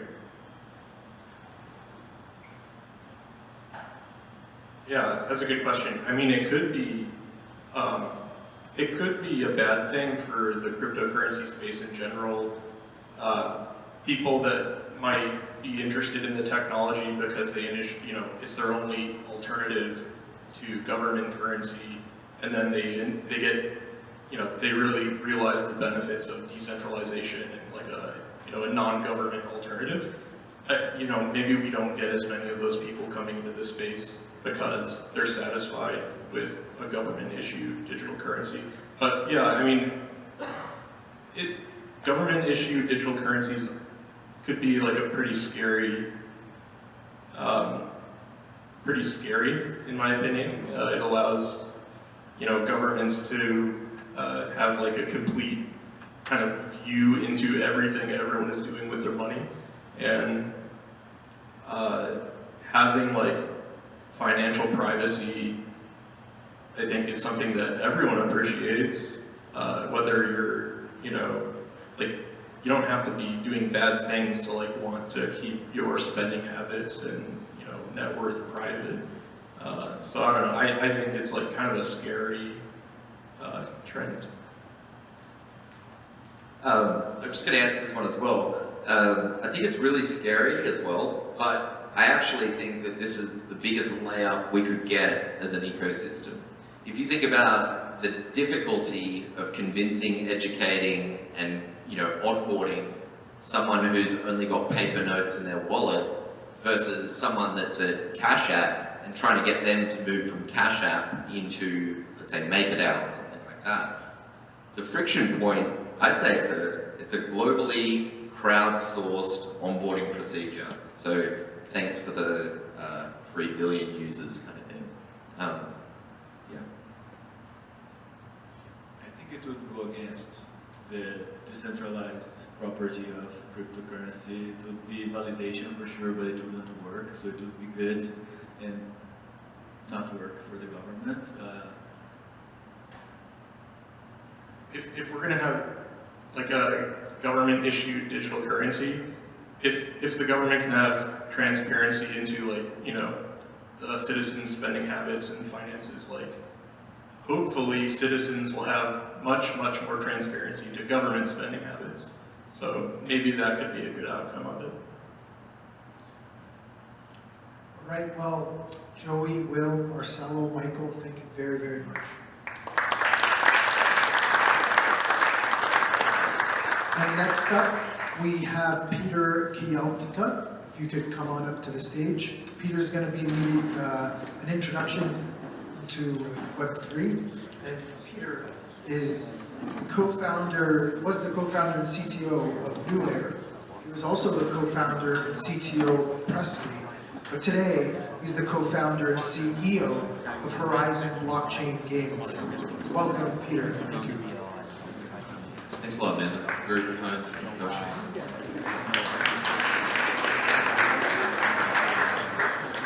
I understand if you guys want to take a washroom break. It's cool. Yeah, so it's an honor to be here with you guys.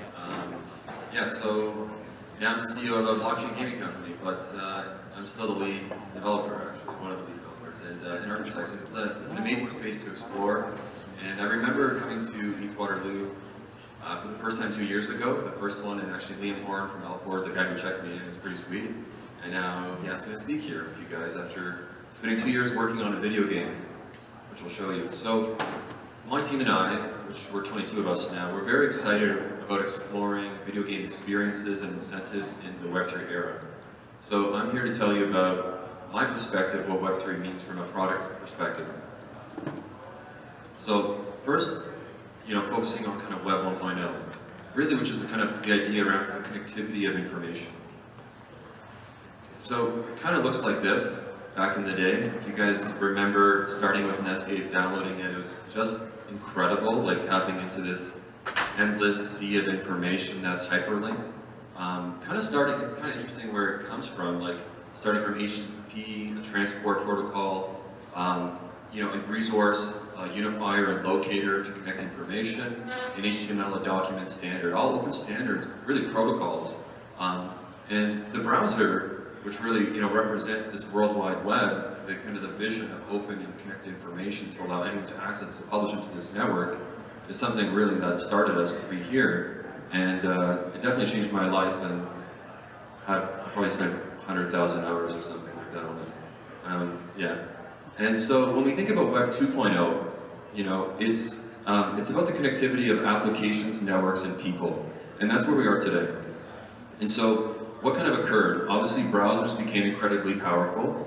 JavaScript in the browser essentially converged to the capabilities of what a desktop could do, to the extent that companies like Firefox and Google, or Mozilla, via Firefox, Chrome, Google, their browsers are like operating systems.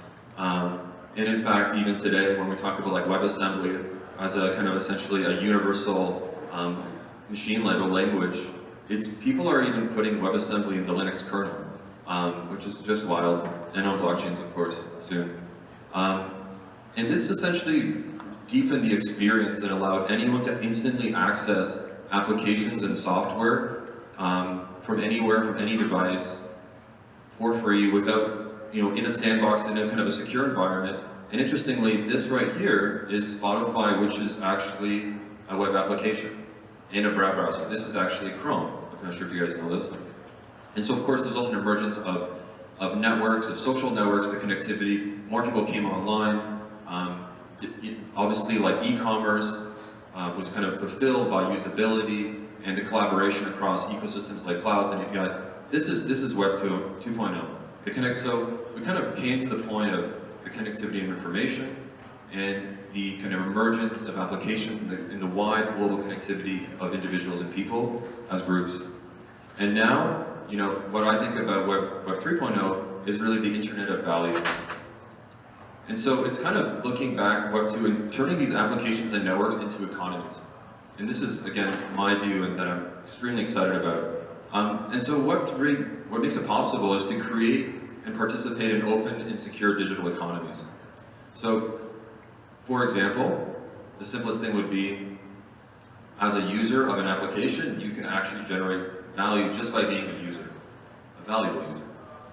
And just like we do on mining, just like how Bitcoin and Ethereum started, just like how we can mine and stake, by helping secure the network, you ultimately get to earn the native token of that network. And in this case, by offering my compute power, I can earn Ethereum, which is pretty sweet.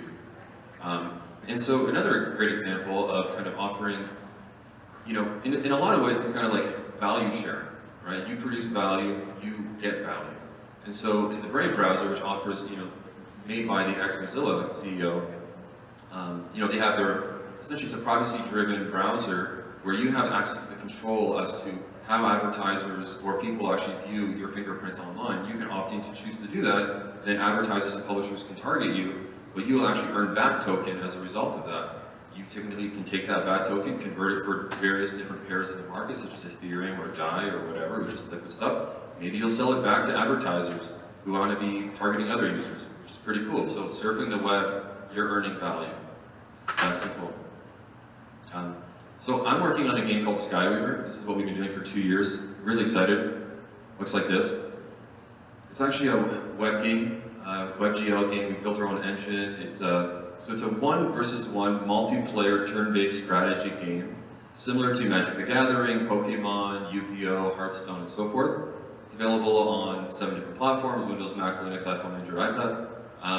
And so the idea of our game, as targeting the Ethereum ecosystem, is that we have 400 different types of collectible cards. These cards are ERC 1155 tokens, but forget the number, not really that important.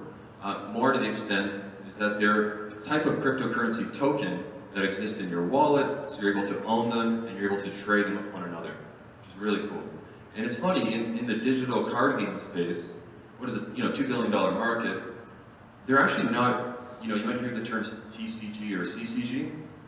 They're all CCGs because they're just collectible card games. In the digital space, there's really no one, not even Magic the Gathering, that lets you trade with your friends, which is really interesting and funny. And because it has great implications to the economics, But there's also really cool incentives by having the opportunity to own these items, but also being able to kind of gamify them, in the idea of generating value and acquiring value. So as a user, as you're leveling up and you're climbing the ranks, the production of our assets in our economy, which is our card, our economic asset is the actual game card itself. On a weekly basis, this is how we mint our assets. So the top players every single week, we mint a bunch of silver cards at random, and we distribute them to people's wallets. And that's the only way they get produced. You win the card, you put it in your wallet, and this is real on-ramp, and we have a good number of users, and it's only growing and people love the game. Actually, the guy who worked on the game is a guy who used to work on Magic the Gathering. You can play it everywhere, obviously. So there's a fully integrated wallet. You can see you have some Ether, we have some Arcadium coin. It's essentially a stable coin, a wrapped die, with meta transaction capability. But you can see the reward kind of leaderboard. Here I can actually go to my wallet and decide to send it to my friend. If I want to, I can hit send and there it goes. Or I can actually go to the marketplace and I can, the cards that I've won through the leaderboard in a free video game, I can there, sell it on the open market for, whatever the market's accepting at the time. In a really seamless experience. And that's kind of the point as to what I think we're all kind of obviously heading in terms of all this amazing research and protocol design, but it's to be able to productize it kind of an end-to-end experience and be able to deliver what I think is about, value sharing. And economy design and kind of open economies, these networks and so forth, like I was saying. Skyweaver, free to play, play to earn. You can go to skyweaver.net and give it a go if you'd like. It's on the Rinkeby network. And I think that's generally my presentation, but the message I would leave everyone is just the idea of creating value and having the ability to earn values, kind of the perspective that I think is very novel of what these technologies allow. And it's really just the beginning for Web3. There's so many vectors and use cases for it in this open commerce platform, and really exploring the space. So really excited, and thank you very much. Thank you, Peter. So next up, can I call Peter, Dan, John, and Sean to the stage, as well as Kartik. And so I'm going to turn it over to Kartik Talwar, who is the co-founder of ETHGlobal, as well as the general partner at A.Capital in San Francisco. Thanks, Nabil. So, it was an excellent presentation as a general overview of Web3, and I'll be doing a quick panel with all of us, just kind of covering some of the questions around what it means to transition to that world. So kind of with that, I know we already kind of heard from Peter and what Horizon Games is doing. So maybe starting with Dan, we'd love to learn or have the audience know who you are, what you do, and just in general, what Web3 means to you. Sure. So my name is Dan Elitzer. I'm an investor at IDEO Colab Ventures, which is a crypto blockchain focused early stage VC fund from IDEO, which is this global design firm. So we tend to come at this from a very user-centric perspective. And one of the big questions around Web3 has been around usability. And I think that some of the folks on the stage have really been leading the way in terms of making these financial interactions online in these kind of mini economies that are being created, making them feel a lot more Web 2-like. So I spend a lot of time looking around, playing it. I love Skyweaver, played it a bunch. Yeah, just really excited by how quickly this space is evolving. Hello, I'm the CEO of Fortmatic, basically we solve the usability problems in Web3 by solving key management problems. So you can log into your Web3 app like normal with email or phone in a non-custodial key management architecture, basically an alternative to MetaMask, so users don't have to kind of drop off during onboarding. Before that, I was part of lead at Docker, created Docker Desktop, which is used by millions of developers every month. And I'm Sampson, I'm with Brave Software. Glad that we got that little plug at the beginning. Thank you so much. Of course, Brave is a privacy-oriented browser. We focus not on just preserving the user privacy, the user sovereignty, but also on the sustainability of the web. We've seen, since 2016 forward, more than 600 million devices are blocking ads and trackers across the web. This is spectacular for making a safer, more private web, as those trackers tend to leak your information liberally to various third parties without your consent. But there's also a sustainability issue there, because when you're blocking all of these ads, you're not just hurting the big companies, you're hurting the small people, as I mentioned, the people who are writing tutorials on Solidity, the people who are building awesome new games if they were to run advertisements in those games. And so what Brave has done is we've actually set out to create a utility token that would allow you to transfer value back into those individuals' wallets. And it's been working considerably well for us for a few years now. So looking forward to where this industry goes forward and what we talk about today. Thanks. So a lot of interesting things were just touched upon. What I want to kind of say is let's start a discussion on this one topic about data. A interesting sort of consequence of moving to the Web3 world is that now you are moving the cost of managing the data and the ownership of it to the user. There's a lot of side effects of that. There's a lot of the good and bad of it. From kind of your perspective, like just maybe starting with, do you think that's a good move, or like should users be in charge of their own data, and do they want that? Like, what do you think about that from the point of view of your product, the point of view of like where the general sentiment is, and should the average users care? I'm happy to give a first pass at this. I don't think any user cares about managing their own data. In fact, they don't want to manage their own data. What they want is privacy and the ability to control how that data is used. And so I think tools like Brave are really good for that, for putting the user back in control. But one of the, I think, big questions that everyone here has grappled with is, how do you give users control without putting them in a position where they're going to screw up, right, and lose their data? Because nobody wants to lose their data, even more than they don't want somebody else to misuse their data. Yeah, I'll piggyback off of that. I was not with you at the beginning, but then I was. I do think it's important that we, as the individuals building the software, building the solutions, that we face the scary bits of it. Users should not have to think about the blockchain. They should not have to think about breaches and that type of stuff. They download our apps, they use our apps, they do so with an implicit trust that we are going to be doing things the proper way. The great thing about Brave and many other modern applications today is that we never have your data never leaves your device, and we can't abuse or lose what we don't have. And so I think it's, to your point, the goal is to make it easy for the user so that this stuff just happens by default, and the users don't have the concerns that they would have had in years prior. Yeah, the way I see it is, I think in order to move users to the Web3 world, it needs to be a more pragmatic path where we provide something that is, a familiar user experience to users of the Web2 world. So I think by solving some of the key management challenges, for example, leverage with things like IPFS to store user data, then you can kind of achieve this kind of experience without introducing like new concepts to regular users. Yeah, essentially, I think it's a progressive disclosure, and as users get more context of what they want, they can slowly evolve into products that fulfill their requirements.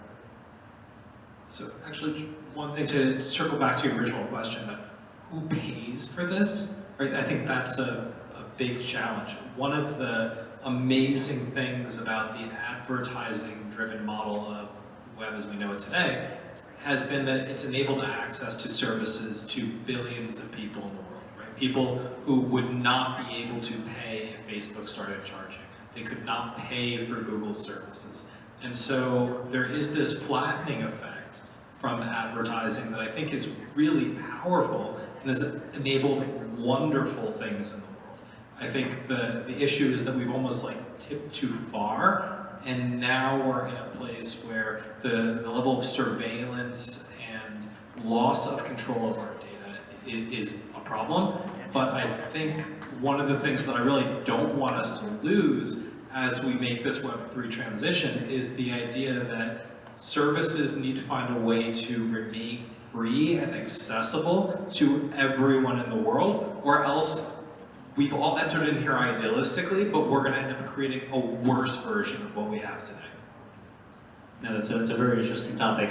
Maybe one comment from Peter. As you kind of design a game that's mostly powered on Web3, what kind of psychological behavior changes does that require? Like, do you think that it adds more complications or a different mindset now that everybody can value this thing, or does that get abstracted away and all we're doing is offering these features as things like you don't have to worry about data loss or you don't have to worry about leakage or your information being stolen, but nothing else changes on the outside?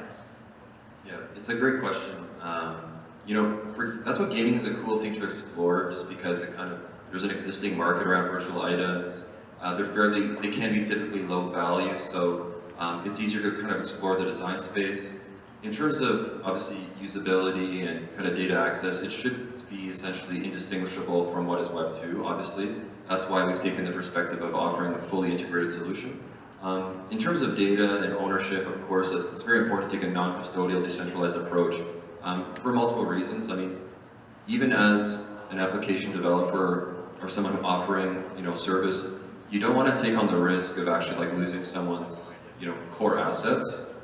Data is a big word, so there's so many kinds of data, and people value data differently, I think. So if it's your assets, which actually are related to a market, that's a bit, different. In terms of gaming and why I think it's, really cool, what's the incentive? There's kind of multiple reasons. Typically there's already people like virtual items because they like the utility to be able to play with them. Like, there is actually a $32 billion market of virtual items for free video games, right? People buy them because they want to play with them, they want to show them off, and they like just the pleasure of collecting them.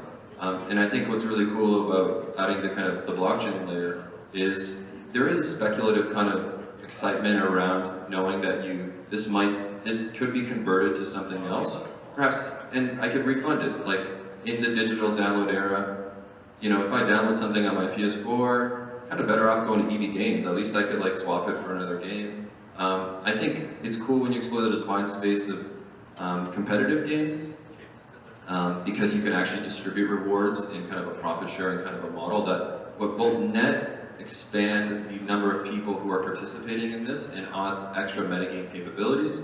And I think even way cooler than that is people, the cycle of people creating and then contributing, the players contributing content, or the developers to the players, and creating this very interesting virtuous cycle. And hopefully that answers your question to some extent, but it should be indistinguishable and secure, and that's really hard to do for many reasons. And Dan touched on that, and maybe I'll ask Sampson as well, but does moving to this Web3 let us kind of explore different types of business models? And as you kind of pointed out, a lot of this is based on subsidy that lets you kind of trade off distribution versus sort of revenue or product focus. How do you think about what changes in terms of business models or niches or just how people operate businesses? Yeah, that's a great question. So what we've seen in this world today, like the crypto world, the Web3 world, there have been two business models that have worked so far. One is exchanges, where people are buying and selling tokens, and the exchanges made a lot of money. And the other has been selling a token, right? Issuing tokens. And those are not great generalizable models, right? It's wonderful that there are some big businesses built that way, some big infrastructure built that way, but we do need to get beyond that. And so I love the experiments that we're seeing, like what Peter's doing with Horizon, where it's I don't know if you originated this term or somebody else did, but it was play to earn, and kind of giving a way to enter into an economy through participation.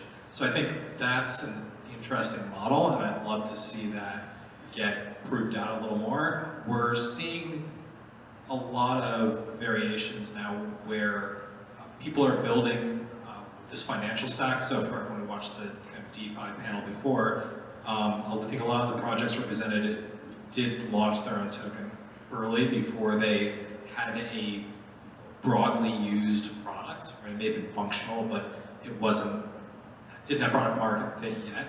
And now we're starting to see more protocols like Compound, which is this money market protocol, Uniswap, which is this exchange protocol, that are launching, and they don't have a token as their business model, but they may evolve into it, or they may build another type of business model on top of that. And so I wish I could be like, here's the new Web3 business model. Like, I don't think we have that yet, but I love the speed of experimentation and the fact that we seem to, at least for now, have gotten past the phase of we're going to sell a token and people are going to use it and the value is going to go up.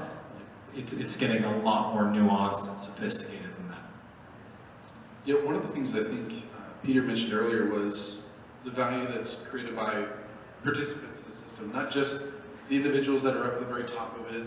In our industry, it would be like the content creators, not just the journalists and so forth. And I think also to Dan's point earlier about advertising and the role that played in the web. I mean, advertising has been there since the beginning, since '95. We had DoubleClick was there in 1995. Net Gravity was born in the apartment of John Danner and Tom Shields visiting. And so what I love to see is that we're starting to understand that value is produced in some non-traditional ways. We start to see value produced by individuals on Reddit, individuals on Twitter, and what Brave is doing is we're actually taking some of the value that's put into the system from advertisers, these traditional endpoints, and we're able to circulate that through to the people that are creating a lot of the value that haven't been getting the appreciation they deserve for many years. And so I love that we're actually able to create a way for people to actually transfer value in these non-traditional formats as well, these non-traditional platforms. Good. Cool. Yeah, I do see that Web3 enables a lot of new ways to generate value and share value.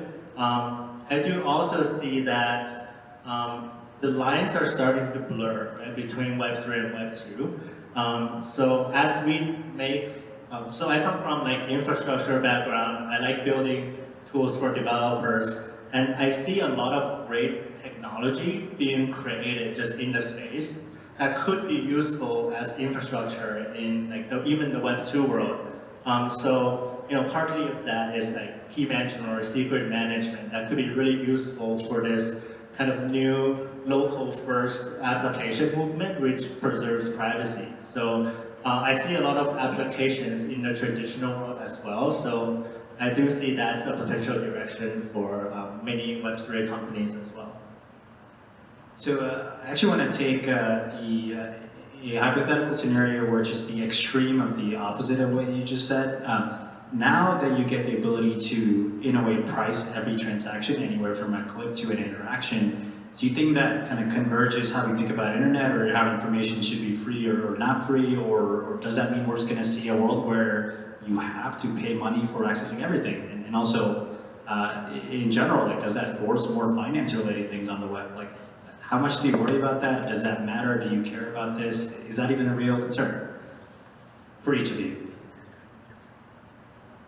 I'll start. I actually don't think you could even enforce that if you wanted to. Information you can duplicate, right? So that's kind of what, yeah, you'd just be on BitTorrent or something. But let's see, how does it change the interactions? I think what ends up happening is by incentivizing more people, you get deeper and ever expanded, like richer content. And that's kind of was the point as to why I talked about Web 1 and 2 in the fact what open standards do versus closed systems. Because you guys may remember for the Netscape thing, remember like AOL Online, like how awesome it looked actually, and it had all these amazing things, but it wasn't an open system. And how could you build a business on such a closed ecosystem? Even like the idea of doing business together. I think it offers, for example, in our game we use DAI, and Arcadium coin, which is actually a stable currency we use as our base, kind of like, think of it like Epic V-Bucks, but that are decentralized and work across ecosystems. But we don't have a commercial agreement with DAI, or MakerDAO. You know, we know of each other, but we never talked about working together. I just leveraged their technology. So I think the permissionless ability to do business together creates, the right incentives to allow you to build these platforms. That creates exponential output and production of more interesting things, and it creates new opportunities to actually make an income. And finally, I would just, also just think about like something like Twitter, which we all use and we really enjoy. You guys may remember the stories of when they released their APIs and started kept changing their opinion as to the guidelines as to what you could or could not do. That is, in Web3 ecosystem, that's not really a problem anymore, right? Because it's part of, similar to Web 1 and the whole ethos is, it encourages interoperability, and it kind of, building on top of it adds benefit to the layer underneath it as well. It creates more utility, essentially, which creates more value. That's what I think. I think even if we get to the point where every packet of data is essentially monetized, like you have to pay for it, for someone to store it, for someone to deliver it, that's still going to get bundled. Like most people are not going to be paying per packet. There will always be somebody who will come provide some other higher margin service on top, and they'll be willing to eat that cost in order to have your business on their higher margin product. So I don't think that's going away. That's not going to happen. There's a great classic Nick Szabo post about like mental accounting barriers to micropayments. And for people who aren't familiar, like micropayments generally are like referring to like sub 5 cents or sub 1 cent payments, which are just not possible with credit cards based on the fee models today. And so there are technologies that are being developed in the Web3 space that allow for sub-penny payments to actually be economically viable. And I think that will be used for certain infrastructure, but that generally won't get exposed at the consumer level. Yeah, top that would enable a lot of like new ways for infrastructure to charge, right? And something that's more fair, that is based on actual usage of the infrastructure versus something like charging for active users a month, right? You can now charge on activities. But yeah, generally I think it's important for protocols to be open and really transparent to kind of build trust so that other companies can build on top of it. I do see potentially two models where the protocol layer can make money, and then the application, the company kind of built on top of that makes money as well. In one case is, Docker is open source, is really open, it's ran in a pretty transparent way, at least for the open source project. But as an open source project, it has like incentivization aligning issues, right? So I could potentially foresee that new open source models could adopt like the blockchain in order to align incentives of all the participants. Yeah, I mean, with Brave, there is an invisible transfer value by default that the user is maybe not even aware of oftentimes. So the way the whole system works is advertiser dollars go in, they're converted into tokens, users browse the web, the browser keeps a private local summary of the sites you visit and how much time you spend on each one, including properties like YouTube channels, Twitter accounts, so forth. And then at the end of each month, there's value transferred out proportional to the amount of time you spent on those properties to those publishers themselves. And so I think there's going to be these emerging economies of just invisible value being transferred all the time. I'd hate to see stuff, I think I mentioned before, that content just being locked away behind paywalls and more stuff where you have to manually and then forcefully exert the friction to get access to that. But so far, I'm very optimistic that things will continue to be open. If there is a necessity for value to be transferred, it's going to continue to do it in a friction-free and pretty fluid way. When I mentioned like the mental accounting barriers for micropayments, I think there's actually ways that we can use human psychology to enable new models. And so I love what Brave does in terms of letting you set like your monthly budget that you're going to contribute to the websites you visit, and then it automatically splits your payment proportionally across those sites. I think that's great, even when it's not mandatory, when you can get people to opt in. And I think of it as a very interesting parallel. There's a company in the energy space called O-Power, and their big thing is like they've created these amazing bills that customers receive, the utility companies work with them, and it basically tells you how you're doing on conserving energy relative to your neighbors, relative to the low energy users in your neighborhood. And it kind of gets this sense of like competition going or social obligation going, and it's been incredibly effective at getting people to use less energy. And I think similar tactics can be applied where even if payment isn't mandatory, that people want to be good citizens, and we can kind of shape the experience and make a great default experience to encourage them to pay even when they strictly don't have to, right? We've seen different artists and filmmakers do these pay what you can models and make actually a lot of money off it. I think this will be something that we'll see more and more commonly. I think one of the things we're realizing is that there has always been a demographic out there that has wanted to support content creators, they've wanted to pay, but to have to get your wallet out, to get your credit card out, to put that into someone else's system, to not have any idea where or how it's being stored, and then to eventually find out someday in the future that you've been pwned. No one wants to do that. It's not very popular. Plus, you don't want to manage multiple different platforms. You got to have your Patreon account and all the other competitors and stuff, depending on who the creator supports. And so I think we're seeing, that people just love the idea of supporting content creators. They want to. They just need a lower friction barrier to entry.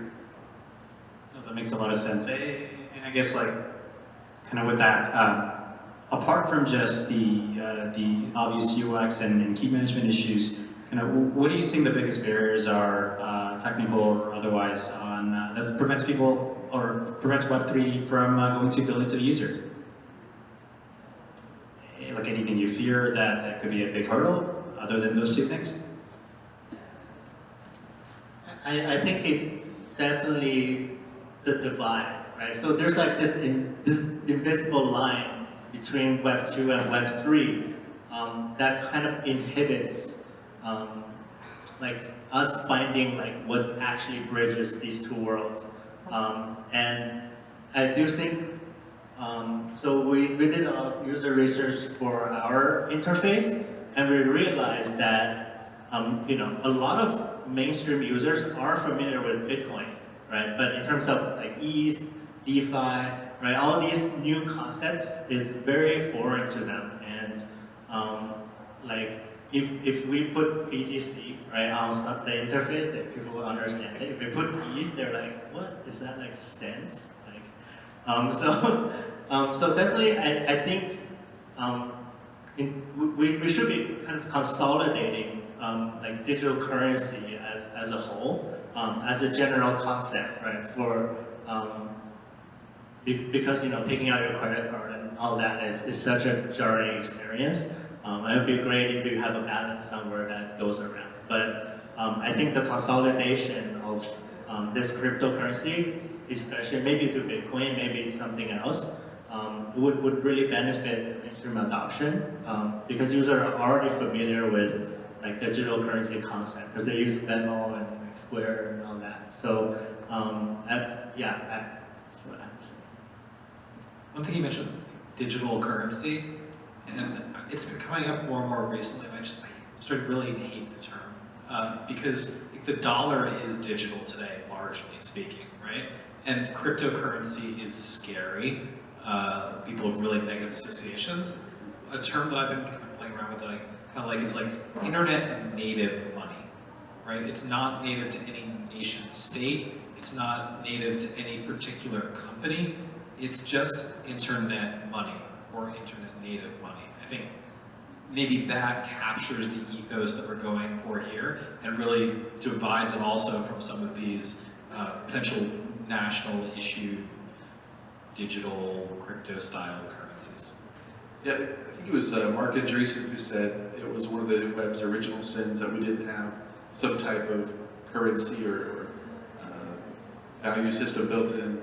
But then again, they faced many challenges in the 90s with exporting software with strong cryptography and so forth. So, but one of the other things that I think that is a barrier to better adoption is we have this far better model. I think Ethereum and basically all these blockchain projects are so much better when it comes to trust.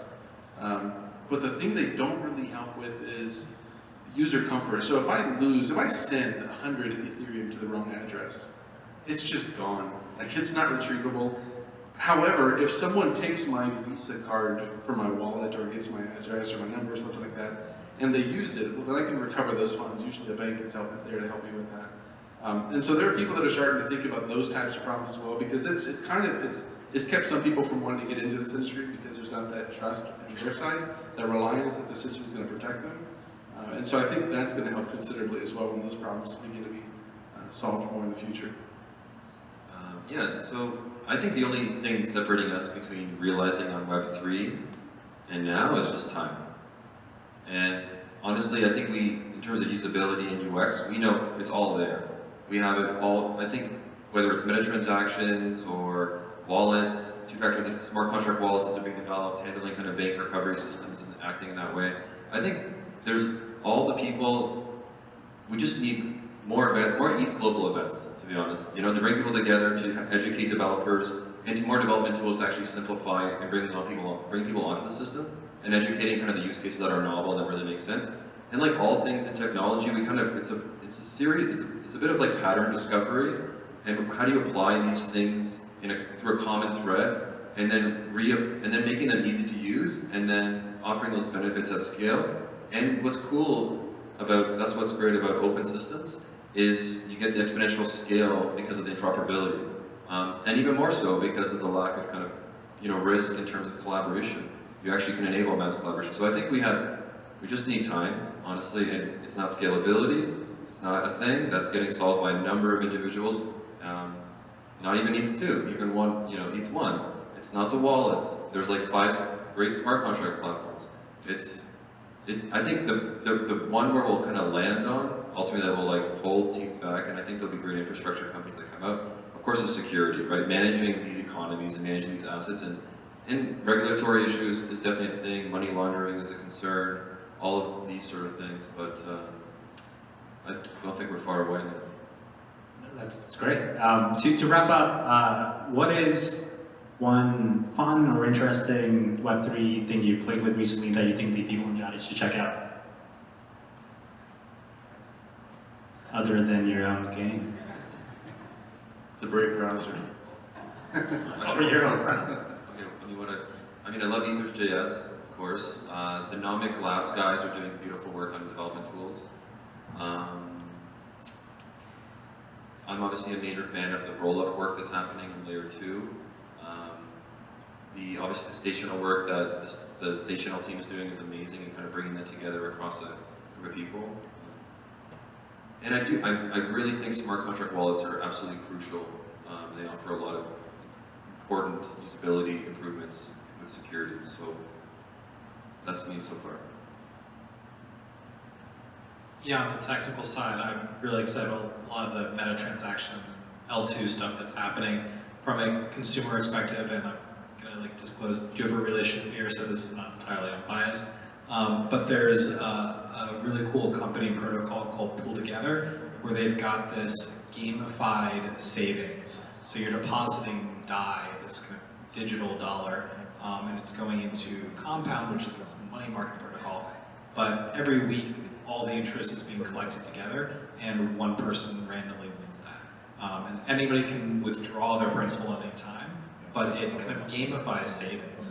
And this has been done before. A number of different countries have done it. It's been different pilot programs. And what it generally tends to do is it gets people who are in the kind of almost like gambling or lottery playing mindset, and it converts that into a saving behavior. So their principal is protected, and it starts to build new behaviors, and we can do this now at global scale. So that's building off multiple primitives that have been created in this space, right? It's building off the maker system, which enables DAI, the stablecoin, and it's building off Compound, which enables this borrowing and lending protocol. So I think it's really cool. It's been very compelling for people who haven't tried any kind of crypto or Web3 apps yet. Yeah, for me, I've been generally interested in dApps that helps users earn cryptocurrency. That's like basically one of the best ways to get adoption is to just pay people with it. One dApp is called Sent. So essentially it's a decentralized social network, and you can post all these nice posts, and then you can seed or stake on the post, and if the post actually takes off, the original poster and the early seeders get to earn cryptocurrency. And one of the users actually made enough to buy a bike for his daughter, and when I saw that, I was like, whoa, you're actually, by earning crypto, you're impacting other people's lives. And on top of that, given all of this, digital nomad, like globalization, global workforce, self-sovereign workers trend, I'm really into the project called Opolis. So basically, they would help these digital nomads get paid in cryptocurrency, and they'll make sure that it's really compliant. And they do all the hard work to do that. And the last one I've been pretty obsessed with are like kind of new token and funding models. One is called continuous organization. It's a really cool way to use funding curves to guarantee liquidity, and so you can automatically market make with the smart contract. It's very enticing potentially to investors. Yeah, I want to piggyback off what Sean said as well. The joy in seeing people earn their first tokens. I mean, it used to be the case that you'd have to mine it, and that takes considerable technical know-how. Then people would be able to buy them. But so many people are just earning their first tokens these days. It's super exciting, especially in Brave is I obviously very biased, but this is also a genuine answer. It is one of the most exciting applications of this technology that I've seen in such a long time. I spend a lot of time on Twitter. Part of my job, fortunately, and so I get to see people, elated every month when they receive their payouts for participating in Brave ads without having to divulge any of their private information to anybody whatsoever. It's so neat to see waves and waves of normal, everyday people coming into this industry in such a low friction manner, and so it has been an absolute joy. Thank you. Awesome. If we can join me in a round of applause for the speakers. Lastly, just before giving you a chance to speak to the speakers, I have 3 short announcements. First, if you're interested in these videos and more, just follow ETHGlobal on YouTube, and we'll send you these videos and other ETHGlobal events videos. They're all professionally recorded. Number 2, ETHGlobal, if you're interested in working with them, we're actually hiring a marketing lead. So if you're interested in putting on events like this on a global scale, please reach out to the organizers, Kartik, Liam, Heather, Andrew, so on and so forth. Lastly, I wanted to thank Gowlings one more time for helping us make today possible, this free public lecture. And I also wanted to thank our friends at Shopify for helping us by giving us this beautiful space to have these talks. So with that, we'll wrap up and we'll give you guys a chance to mix and mingle. But thank you very much for everybody for speaking tonight.